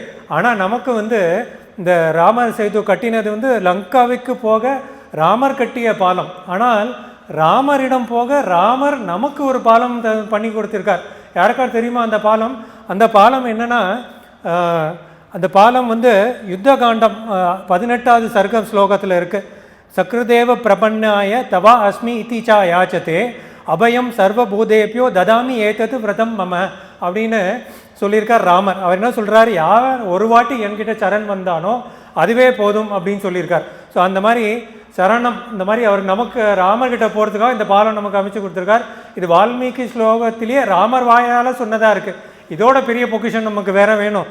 அதே மாதிரி இங்கே பெருமாள் இங்கே திருவேங்கடமுடியான் கலியுகத்தில் அவர் நம்ம கொடுக்கறதுக்கு நம்ம தயாவே இவர் சொன்னார் இல்லையா, மணவாள மாமணிகள் சொன்ன மாதிரி அவருக்கு தயான்ற மாதிரி அவர் இருக்கார். ராமர் எப்படி இருந்தாரோ இங்கே கலியுகத்தில் அவர் இருக்கார். நமக்கு திருவடி அங்கே போய் சரண் பண்ணோன்னா அவரை பண்ணி பற்றிக்க வேண்டியது தான். ஸோ இந்த ஸ்லோகம் ராமாயணத்தில் வால்மீகி ராமன் சரம ஸ்லோகம் இது. ஸோ இந்த மாதிரி இந்த ஒரு பெரிய பொக்கிஷம் நமக்கு கிடைத்ததே இதுதான். ஸோ அதனால் இன்றைக்கு இது ராமாயண மாதம் இருக்கிறதுனால ராமச்சந்திர சரணம் சொல்லிட்டு மங்களம் சொல்லி முடித்துக்கொள்வோம். ஸ்ரீ ராமச்சந்திர சரணம் மனசா ஸ்மராமி, ஸ்ரீ ராமச்சந்திர சரணம் வாச்சசா கிருணாமி, ஸ்ரீ ராமச்சந்திர சரணம் சிரசா நமாமி, ஸ்ரீ ராமச்சந்திர சரணம் சரணம் பிரபத்தியே. மங்களம் கோஷலேந்திராய மகனீய குணாத்மனே சக்கரவர்த்தி ஜனுத்தாய சார்வபௌமாய மங்களம். ஸ்ரீயகாந்தாய கல்யாண நிதேர்த்தினாம் ஸ்ரீ வெங்கட நிவாசாய ஸ்ரீனிவாசாய மங்களம். ஓம் நமோ வெங்கடேஷாய. மறுபடியும் ஒரு முறை இந்த வந்திருக்கும் அனைவருக்கும் என்னோட நமஸ்காரங்கள். திவ்ய பிரபந்தம் சத்சங்குக்கும் ஆனந்த நிலையம் ஸ்ரீ பிரதீப் ஜிக்கும் இந்த வாய்ப்பு அளித்திருக்கா மறுபடியும் ஒரு முறை நன்றி சொல்கிறேன். நன்றி, வணக்கம்.